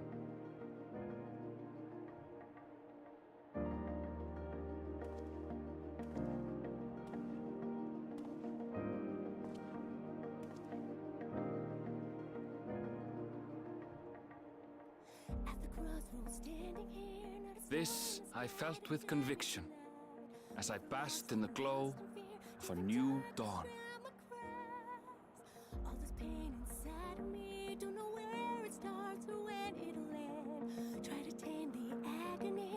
Close my eyes and scream to the wind. Look around and find me standing all alone. Look again, we're standing there. 'Cause the storm is taking everything I know. Don't know why I thought I'd make it by myself. After all that we've been through, out of time I'm running blind. Can somebody help? Learned so much in life I couldn't understand. So musical theater. Holy crap.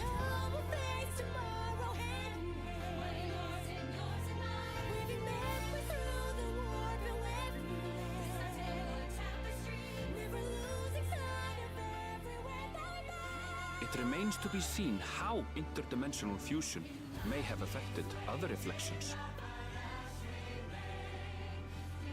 Kryle's parents spoke of the power's capacity for both good and evil.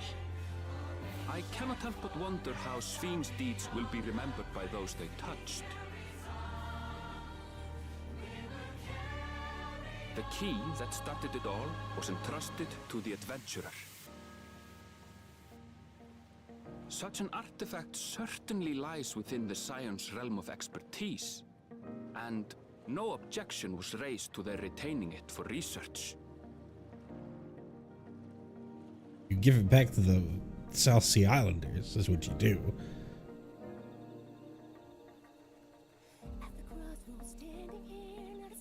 By order of Vau Kona, the Sky Deep cenote was placed under the strict watch of the Landsguard.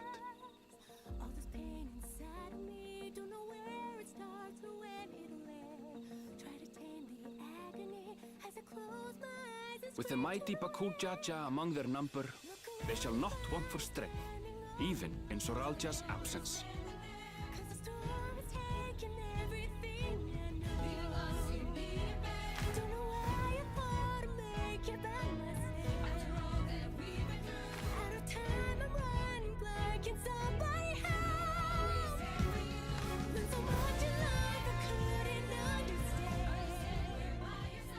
Upon learning of their queen's passing, the people of Alexandria mourned and wept. Having devoted herself to sparing them sorrow, the sight might well have moved Sphyn to tears. However, with Wuklamat carrying on her legacy, I have faith that her subjects will know joy once more.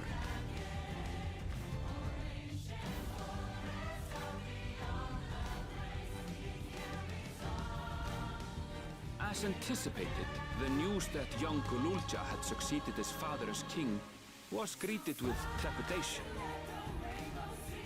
Reception was also mixed when Wuklamat came forward to name herself as the boy's guardian.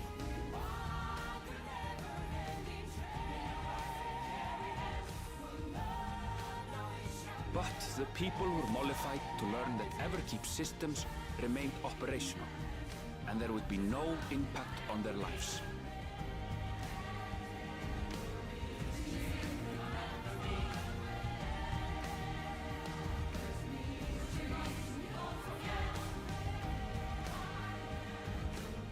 One day, when he is older, Gululja will decide for himself what manner of ruler he will be.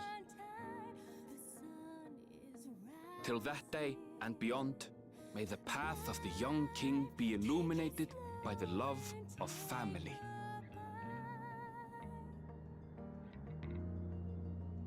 So high on the down we set our sights on these horizons. Fly before it's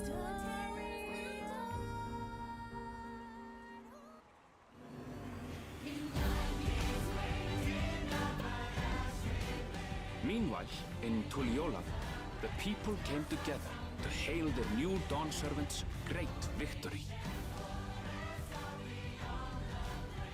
Having honored those they lost, they turned their attention to a brighter future and celebrated for 3 days and nights.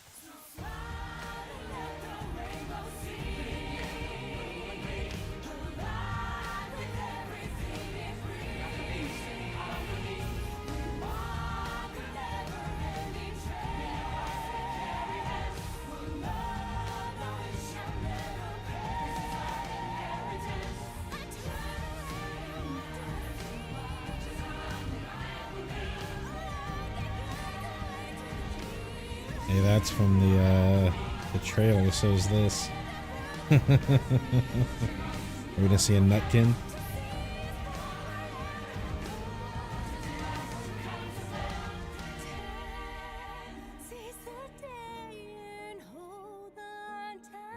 Oh, not quite the same.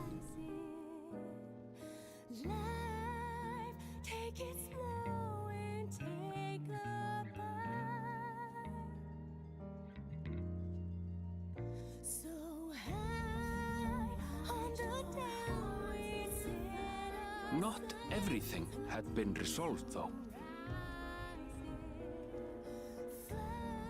Those who had spent 30 years in the Dome struggled to resume their former lives. This and a host of other challenges remained.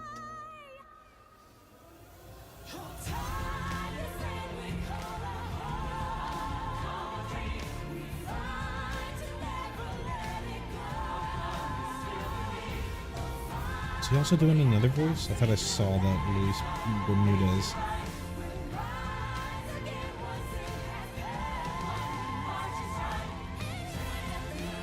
I think that's from the trailer. But as the new Dawn servants continue to lead with strength and wisdom, the people may be assured that peace will endure.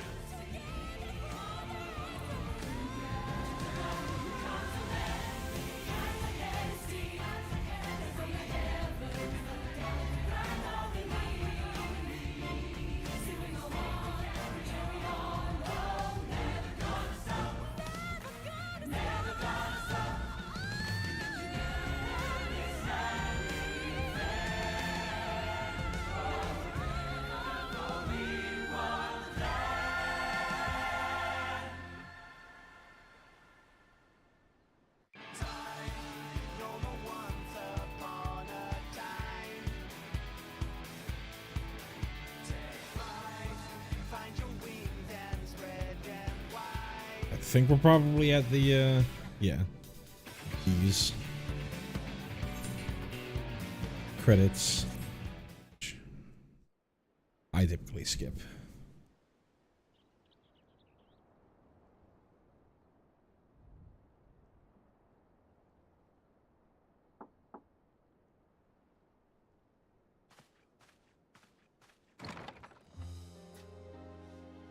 I'm sorry, we haven't been able to talk properly.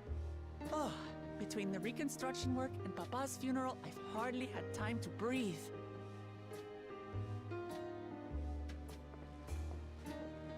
But at long last, oh, there's a lull in my duties. You've done more for us than we could ever hope to repay. Thank you from the bottom of my heart. When we left Eorzea behind to take part in the contest, none of us could have predicted what complications would follow. You truly have a knack for finding trouble, my friend.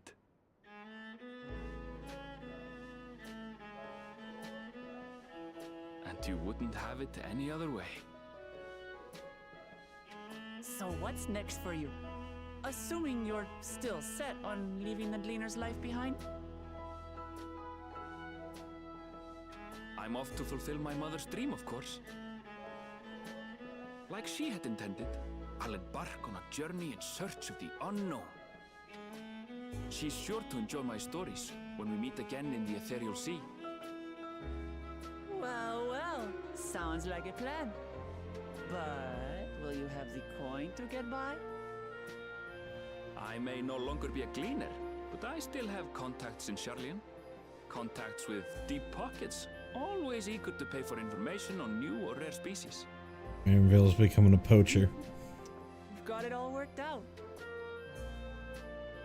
And what of you? Any new adventures in the offing? I don't know, I got a whole patch to wait for. Regardless, until you're ready to leave, you're our guest here in Tulijola. And this time, I won't pester you to take up a post. By now, I know you well enough to know you can't stay in one place. No more than you can ignore the plight of those in need. Your path will always lead you elsewhere, and you'll continue walking it. Isn't that so? An adventurer to the marrow you are. What is it exactly that spurs you on?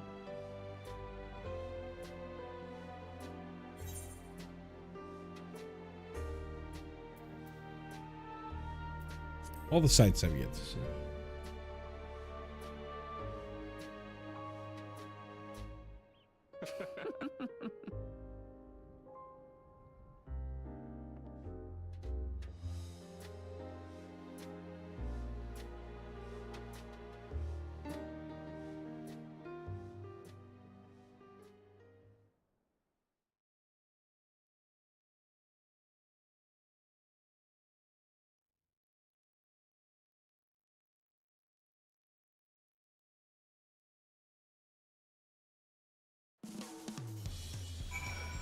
Random shot of Sphyn's crown. Alright. Homecomings are usually uneventful affairs. This time it was anything but for me. But all's well that ends well. I have to thank you for that. Well, as much as I'd love to keep chatting, I need to get going. Still a heap of things to do, and I want to leave it all to Koana. By the way, did Guluja decide to remain in Solution 9? He did. He said that he can consider Tulijola. I said that he can consider Tulijola his home. He's more comfortable over there. Shale keeps an eye on him for us. We'll visit him as often as we can. He still needs our support, especially while he's agonizing over his inherited authority.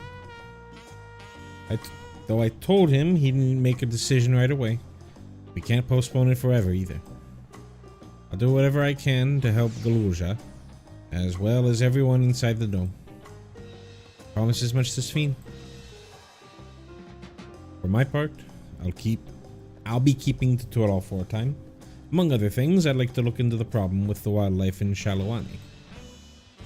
So, if you get the urge, Im, let's go on another journey together. There's still plenty of places I would like to show you. Now that sounds like fun. If you ever have need of me, I'll come running. Oh, and before I forget, I also have a gift for you. Guess what it is? Is it a mount? An alpaca.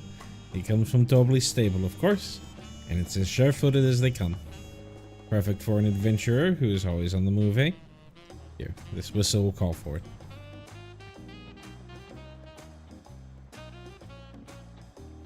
You're new.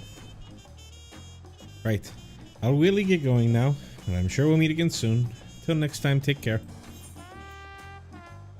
Cool. Cool.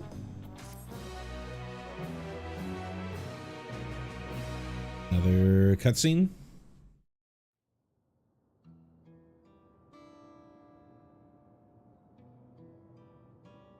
This is in True View. I wonder if it's just a, teaser for the Arcadian.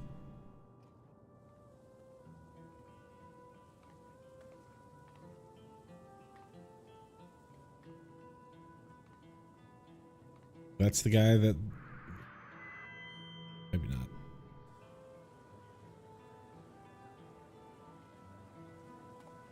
My fellow citizens of Alexandria, ever since our beloved queen's passing, you have understandably abided in grief. Sorrow darkens your once bright faces.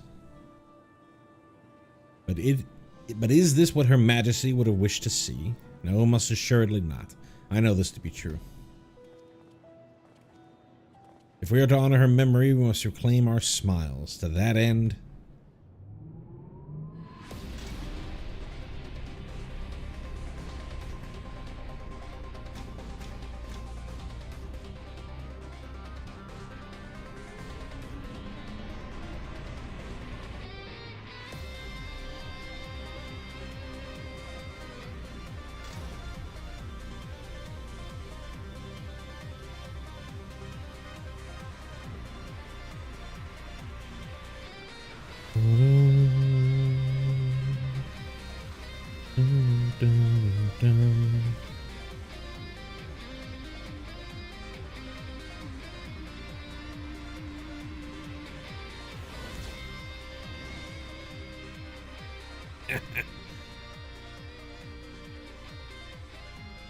That's right, friends. After a long hiatus, I'm pleased to announce the grand reopening of the Arcadian.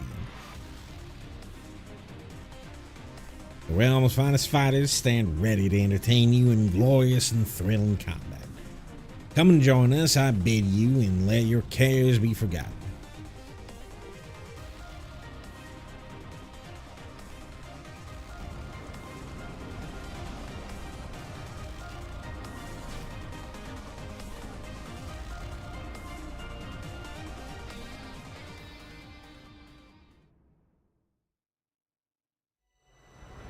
Skies of flame proclaim night's end, and thoughts unto adventure tend.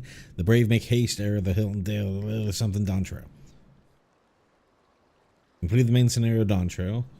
Quest to unlock new content will become available until you all in Solution 9. Initially, you may enter Alexandria with a party of NPC avatars. Sure. Rest well, Seeker of the Unknown, for many and more adventures await you. Ayy.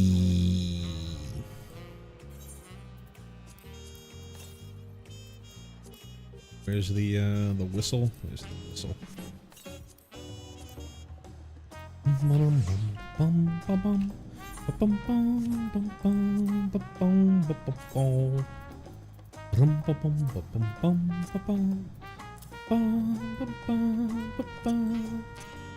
think I love the alpaca.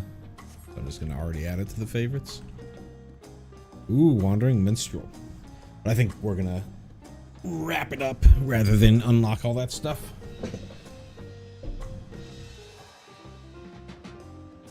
So,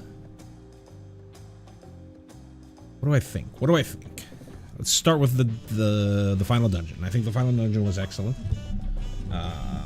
Sure, it was a little bit of, well, not a little bit. It was the fourth dungeon, the fourth story capping dungeon, I guess is the proper way to say that, in a row that has contained a bit of, here are the memories of an enigmatic villain.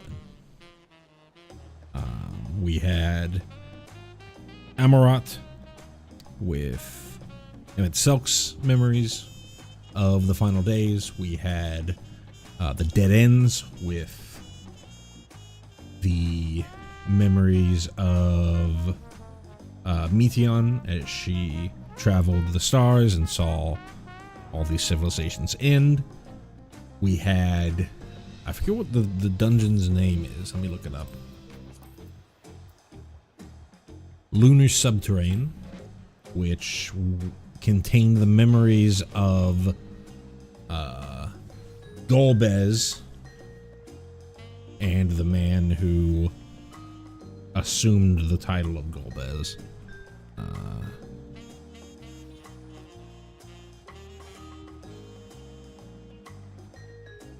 And the Contra Memoria.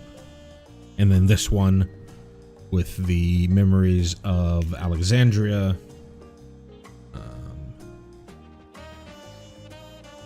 from prosperity to the war with Lindblom to the creation of the Endless. And that is obviously, you know, I'm like, can I just have a Alamigo style cap off? We are just sally forth to defeat the enemy general. Basically, what's the dungeon called in here? Origenics. Origenics was a really good dungeon. Sallying forth to lead our way to Zoralja to defeat. But the fight mechanics, I think the fight was pretty cool.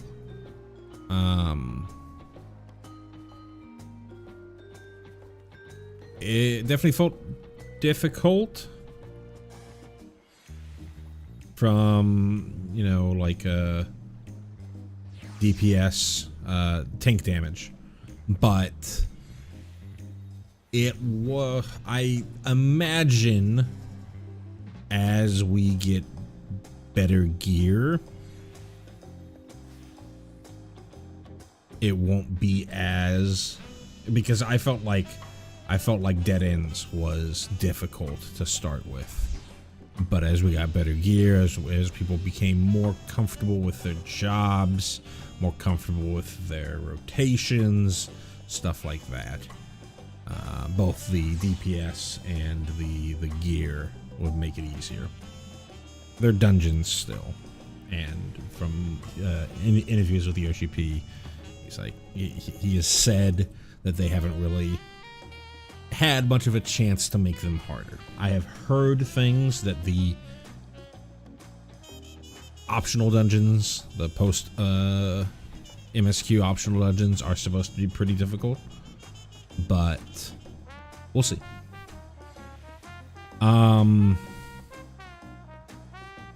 The trial, I think, was really cool. I think it'll make a really, really cool extreme. I like that they're definitely delving more into this changing of an arena. We had the change of arena with the Zoralja fight. We kind of even had the change of arena with the Armanda fight, but a lot of that was just like window dressing. This one definitely got much more significant in its arena changes, and I'm sure that'll lead to some really cool mechanics in an extreme.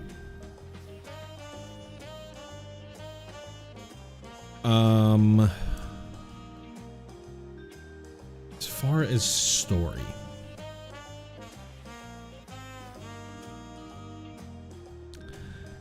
mentally, I mean, I always get choked up with the thought of at death and, you know,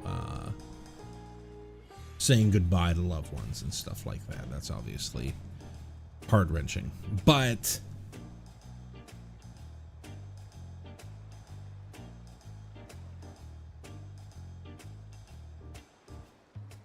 I think you're supposed to have that moral quandary that Queen Sphene has about considering the Endless to be real people. But I mostly just like immediately sided with Kakiwa.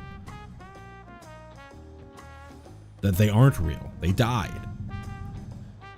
But at some point, do I then extend that to the hunters of Heritage Found?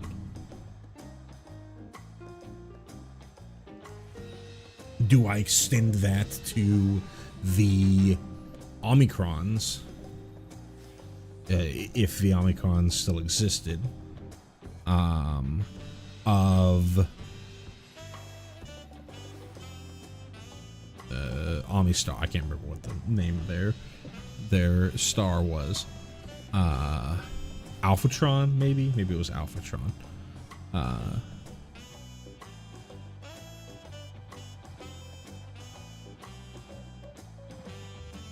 Where, because this is something I've thought about in real life for a while. Essentially, the ever popular Shipathesis argument here. This is literally a repeated Shipathesis. Whenever somebody dies and gets a new soul inserted into their body. I guess you can argue that it's not quite the same as Shipathesis if you consider the body to be the structure there. It would kind of be the antithesis of the Shipathesis, where you're literally replacing the soul. Whereas Shipathesis, the concept that you're supposed to be considering is, well, we all believe, or we all think that is the ship, even though there's no original parts left. There would be original parts left, but is my arm and my leg representative of me? No.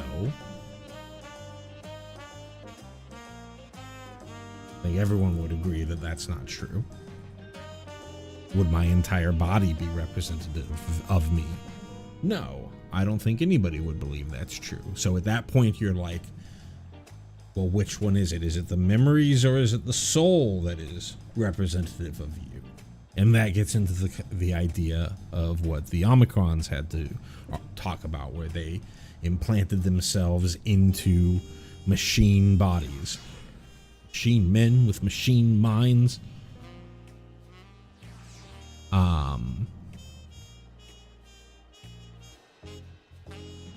And is that person still the same? If in this, what they kind of skirt around here is if they have the technology to capture someone's memories and replant them onto another soul, why couldn't they clone people?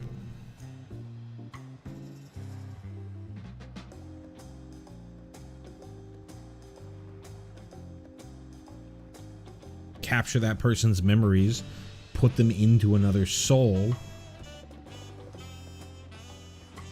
and shove them into the husks of those mechanical soldiers. And have them be, if you have their memories and you have the ability to capture their memories in the cloud, you're obviously taking a copy of their memories at some point. Why couldn't I copy those memories onto somebody else and recreate myself? And then if I have two of me, which one's me? You might say the one with my flesh and blood, but we just argued that your flesh and blood doesn't constitute you.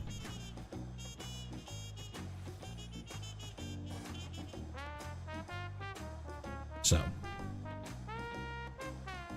But I think that they skirt around that issue by not bringing up the idea of a clone, by making sure that, okay, the body, every time that somebody dies by accident and is reborn via this system,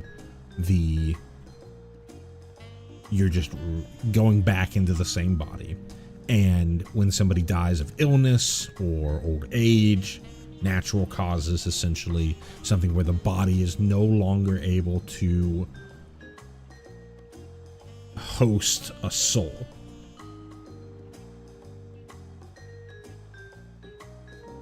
then they push you up into the cloud where you live essentially apart from the world. Other than like somebody like Kaguya, who kind of subverted that. Kaguya or Queen Sphene. Both of them subverted that by Kaguya by controlling a host, not controlling a host, controlling a an outrunner to interact with the world outside, and Sphene by being able to take on the bodies of the mechanical soldiers.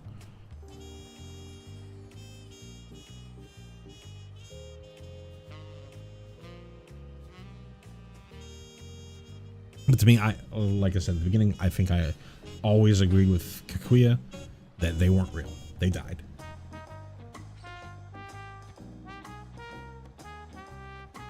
They're gone, and there's nothing left for them there. And the idea of essentially creating a heaven for the endless that is parasitic on other living people. I think even if you believed that they were alive and real, like Queen Sphene did, they would have the problem of, well, I have to protect my own. The argument here would be, did they really have to kill everyone in the, all of the Endless?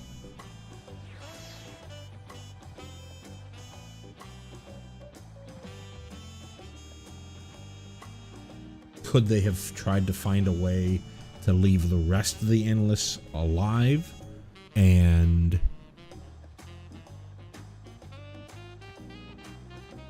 only attacked Sphene? Maybe the argument there is the Mesoterminal or Sphene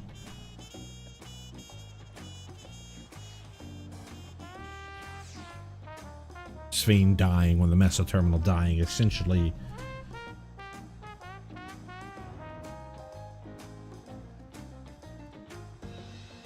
would shut off the whole program regardless. But I don't know. I remember expressing some point along the way that I had thoughts about all this, and I think at some point it just got way too sappy. It just kept on delving into Wuk Lamat being just like, I'm gonna learn about everyone and love everyone and all that stuff. She obviously at the end does her duty, but I feel like it had pacing issues. I feel like a lot of these stories have pacing issues, and it's probably something that I will discover more as I go through my Prog Reborn playthrough. If you're watching this and you don't know what this channel is typically about, it's about a playthrough called a progression style playthrough. You can type an / intro into the chat, or check out the video description to see a link to my introductory video where I go over the concept. But it's essentially I'm playing through each patch, and I must complete certain tasks within the patch to a more completionist degree, but not to a full completionist degree. As if I were playing those patches on content. What would I do as a player who had a bunch of time to devote to each patch? What would I do? Would I go for big fishing? Maybe. Would I go for Necromancer title? Maybe. Would I get every single relic weapon? Probably not. But I think what I'll find as I'm playing replaying through a lot of this stuff, is that there's going to be pacing issues. I've watched a lot of people play Final Fantasy 14, a lot of the MSQ stuff for that, and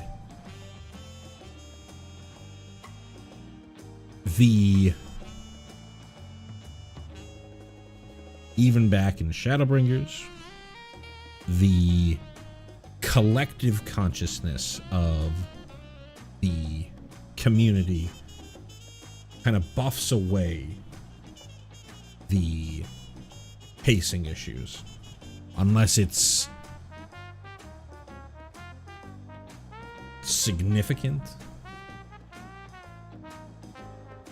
like everyone complaining about the second half of the Labyrinthos section.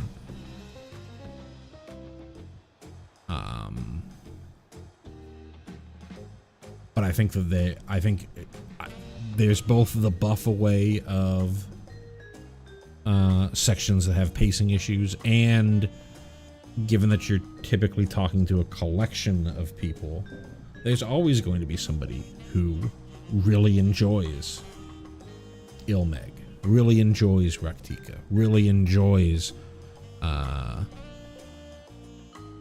Twine, whatever the trolley section is.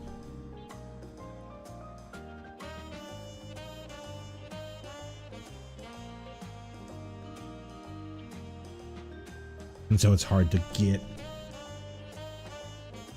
it. You're having to always gauge against the entirety of the community, as opposed to, you know, people that you trust and respect, or your own opinion, really. And I think that there were a lot of pacing issues in Dawntrail. I think it ended on a pretty good note, because it ended on what it needed to end on, which was an expansion of the story. But there was a point when, right, the Shalawani section was the first entry into Shalawani, was just so, it's like, who are these people? I don't give a crap about half these people. Why do I care about the Vulture, other than to set up these you know, machinists, these outlaws, as characters, and to like represent other cultures in fantasy United States. You know, the southern part of the United States is basically Shalawani. Not really, right? That's a very broad brush, but you know, from an outsider's point of view, everyone in Texas rides horses and spits chewing tobacco and settles things via duels, lives in a desert that's only the only thing on the horizon are oil derricks, stuff like that. And then a very, very, very small representation of Native Americans in that same area, with the Hetsona tribe folks, nomadic tribe folks.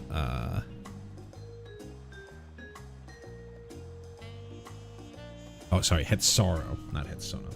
Hetsaro. It was kind of like we go there and then, oh, hey, we're just, you know, killing some time, and then boom, something actually happens. I felt that was nearly unbearable.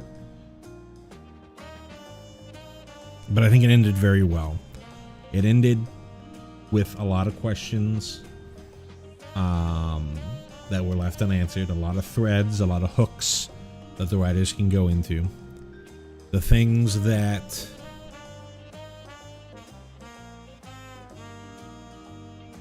I'm left unanswered. There's a lot of things. I don't want to list out all of them, probably because I'm not going to remember all of them. But up top of the mind is obviously what is the key. It looked like, and I think they pretty heavily telegraphed this, because you pull out your shard of Azim, your crystal, your Azim's crystal, and to call on your friends. And then you see a symbol appear on the top of the key that, to me, looks pretty similar to the symbol, to Azim's symbol on the crystal, with the circle and the little dot in the center. So, how does that tie in? I know that I'd have to look back in. I know that there's stories about Azim saving folks who were threatened by a volcano. Does that mean, this was something I haven't really ever understood, was well, I guess I do understand it. It wasn't like this. Everyone who was living on Etheris was an ancient. So they were saving ancients from an exploding volcano. But I feel like there's supposed to be some representation of the volcano there to that story with Azim. I could be just making a big leap there, because Azim was alive at that point, and along with Vana, and alive, and both alive and pre-sundered at that point. And we're obviously not talking about Lalafels here, because there would have been some recognition from folks that were playing as the Lalafels by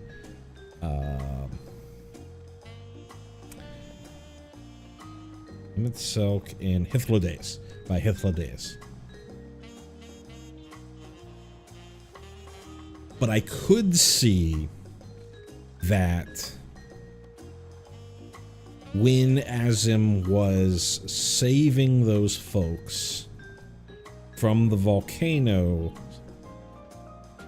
he created this relic as part of their way to escape the volcano, and then it got lost during the sundering, or during the final days, on the South Sea Isles.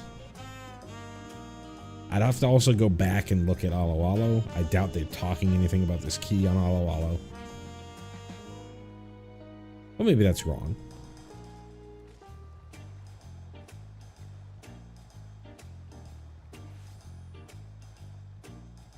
They could be talking about it, because I think they talk about the whole thing of the folks on Alo Alo disappearing during it. So I'd have to look back there for that lore.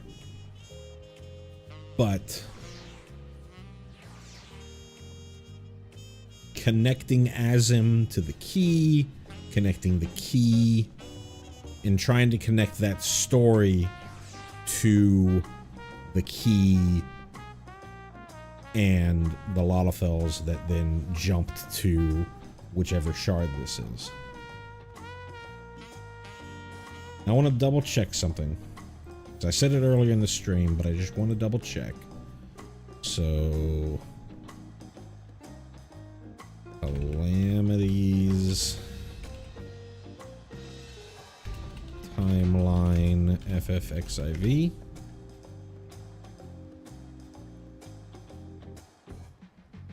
The fandom wiki. Ugh. but we can figure it out. First Umbral Era, Calamity of Wind. Second Umbral Era, Calamity of Lightning. Fourth,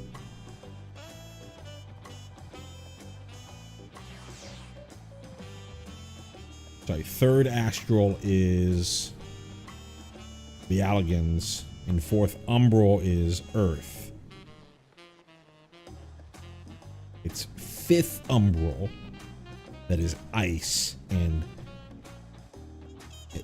fifth Astral, so after the Calamity of Ice. Excuse me. The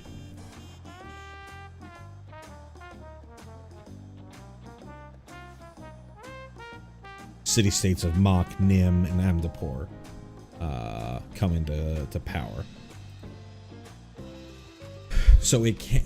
I had in my brain that I thought I had a good timeline there, but it's incorrect. There was some calamity on whatever shard this is, and it's likely not the shard that had the... Well, it could... No, it's not. It's not. Because the Malalans were the ones who use their knowledge of Arcanomancy to unlock the true potential of Electrope, and then what actually caused all this wars and stuff. So whatever shard this was that had this lightning calamity was not necessarily the same shard that got subsumed during the second Umbral calamity.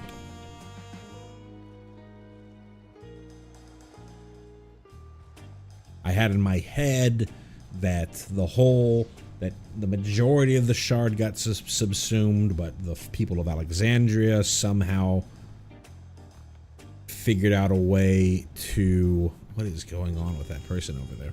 Somehow figured out a way to stay alive and not get sucked in. But I think it was just something different. Perhaps they had attempted at some point to start another calamity on this shard as well, after the first failure of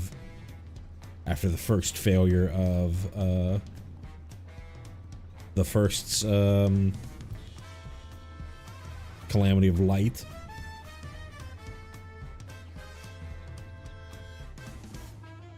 But this is obviously just wild speculation. We essentially don't know which shard this is, other than the fact that it is not the one that caused the Calamity of Lightning. Because the Malalans came from the source to that shard, and their knowledge unlocked the power of Electrope, and then that shard's Calamity of Lightning did their own thing. And we assume it's a shard. All signs point to it being a shard. Time dilation and all that stuff.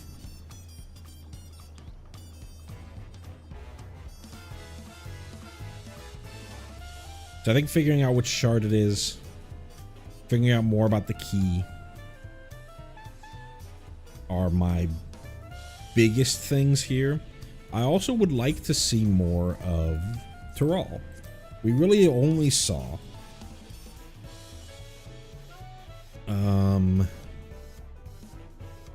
this is the we go Yukteral. I think that's Yuktel. Is that what this is? No, that's not Yuktel. I can't read that well. I can't read Eorzean script that well. This is Urkopacha. This is Kazama Uka.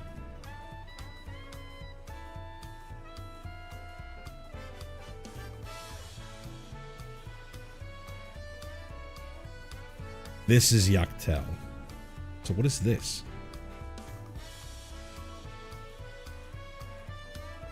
I don't know if we'd know this. I would like to see more down here. Fantasy Argentina. And I would like to see more. This must be Tunnel Watan. That must be what that is. There.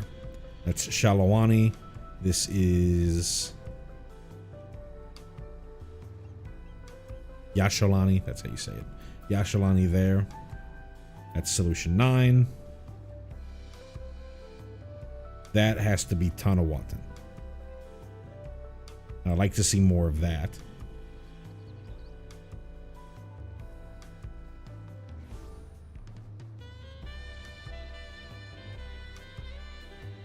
Wonder if the Fantasy Greenland, Fantasy Canada would be interesting to see more of.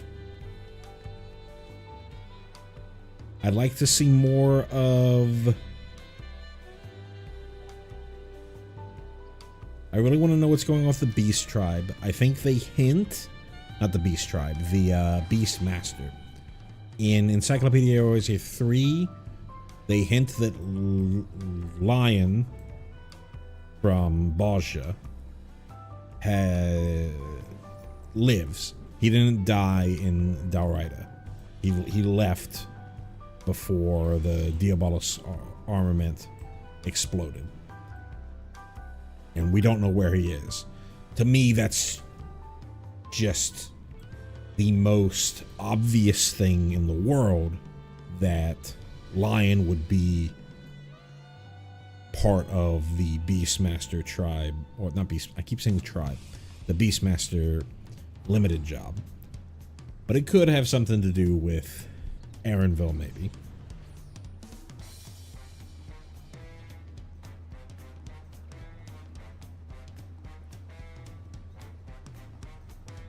What else?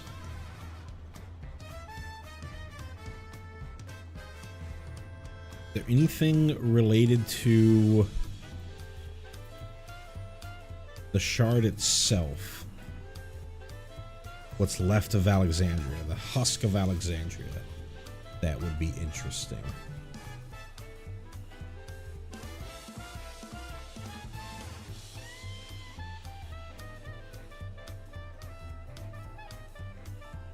I don't really know. I'm not sure. I don't really know. I don't really think so. I think I got everything that I wanted to know about Alexandria. And I've got the, other than maybe like Electrope. But even there, I don't know if I've got too many more questions there. I think they did a pretty good job of explaining everything that I want to know about that shard and that world.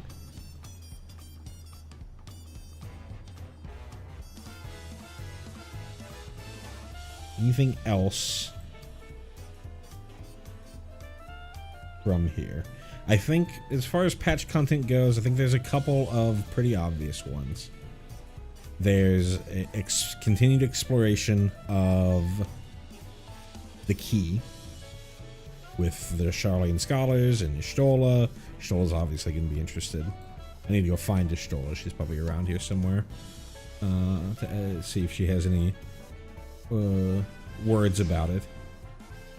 I think there's obviously going to be some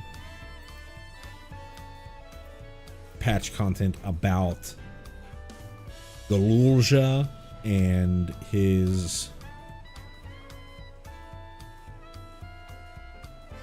governance of Solution 9. Possibly integrating Solution 9 into the Tuliolon nation, rather than them being a separate nation there. Maybe interesting to see if there is a way to fully bring... I guess that's one thing that would be interesting that's still left with Alexandria, is the part of Alexandria that is interdimensionally linked with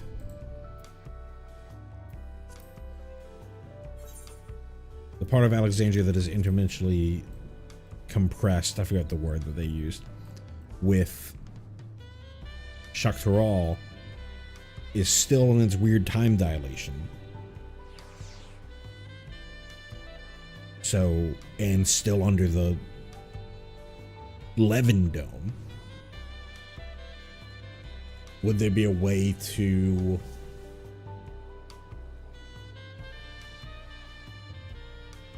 fully bring it over?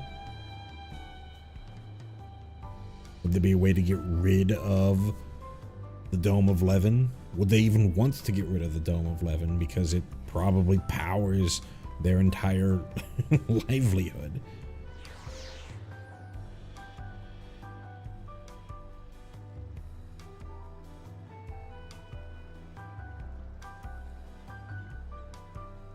I think those are a couple of good places to go after this. As far as like next expansions and stuff like that, you know, it's way too early to really speculate on stuff like that. I would like for them to stop bringing in other shards. I really want to fucking go to Mericidia. I want to go to the southern continent. I want to see the land of dragons. I want to see the land of Bahamut and Tiamat. Possibly see more of the South Sea Isles.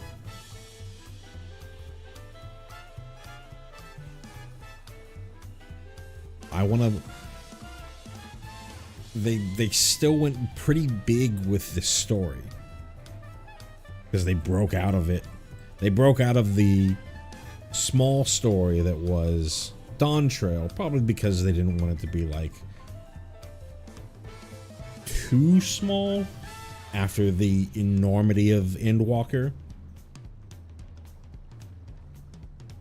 But I don't really want to be shard hopping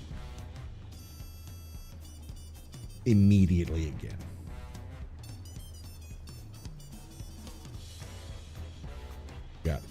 There's so much here. There's Corvos. There's the rest of Ilsabard.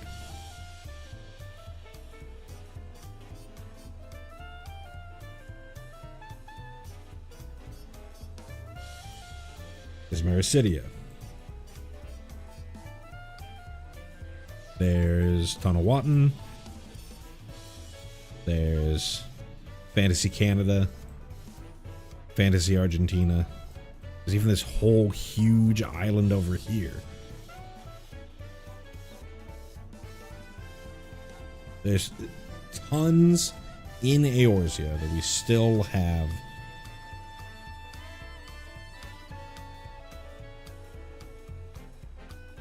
to look at. Blind Frost and Author's North.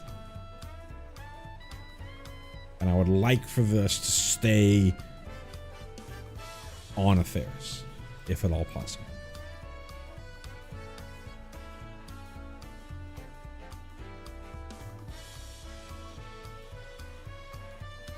But yeah, I don't have much more to say that wouldn't be just continued rambling. I think overall my impression is I enjoyed this expansion. I think it succeeded in world building more than it succeeded in story. I really liked learning about all the nations and cultures of Tuliolol, of Yuktaral and Shaktaral. I liked learning about Alexandria, learning about the other shard, and all that. I think the story was a little weaker than what we've seen, but it left enough hooks open to propel us for the next however many years. So yeah, not much more to say. That's gonna do it for the stream. I think I said last stream that I'm probably gonna be taking a little bit of a break from streaming either Let's Play Dawntrail or Prog Reborn. I'm thinking I'll come back with Prog Reborn.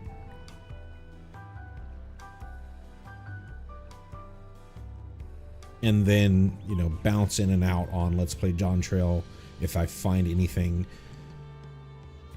super compelling for a stream. I don't want to do a ton for Let's Play Dawntrail as part of the stream because eventually I'm going to reach it with Prog Reborn.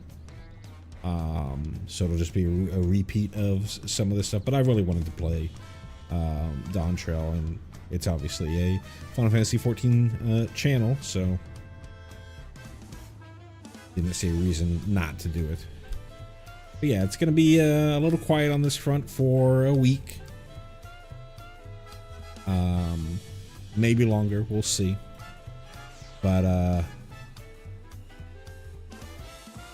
I'm glad folks that have been watching, mostly on the VODs, have been watching, have been enjoying it. And I'd love to hear what y'all have to say about the expansion itself.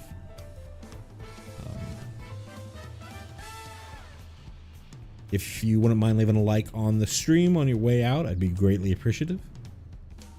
As always, if you want to know the next time I go live, subscribe to the channel. Best and easiest way to get those go live notifications, or exclamation point Discord in the live chat will get you that Discord invite link, which you can also find in the video description below. That's going to do it for me. Thank you so much for watching, and I will see you next time I see you.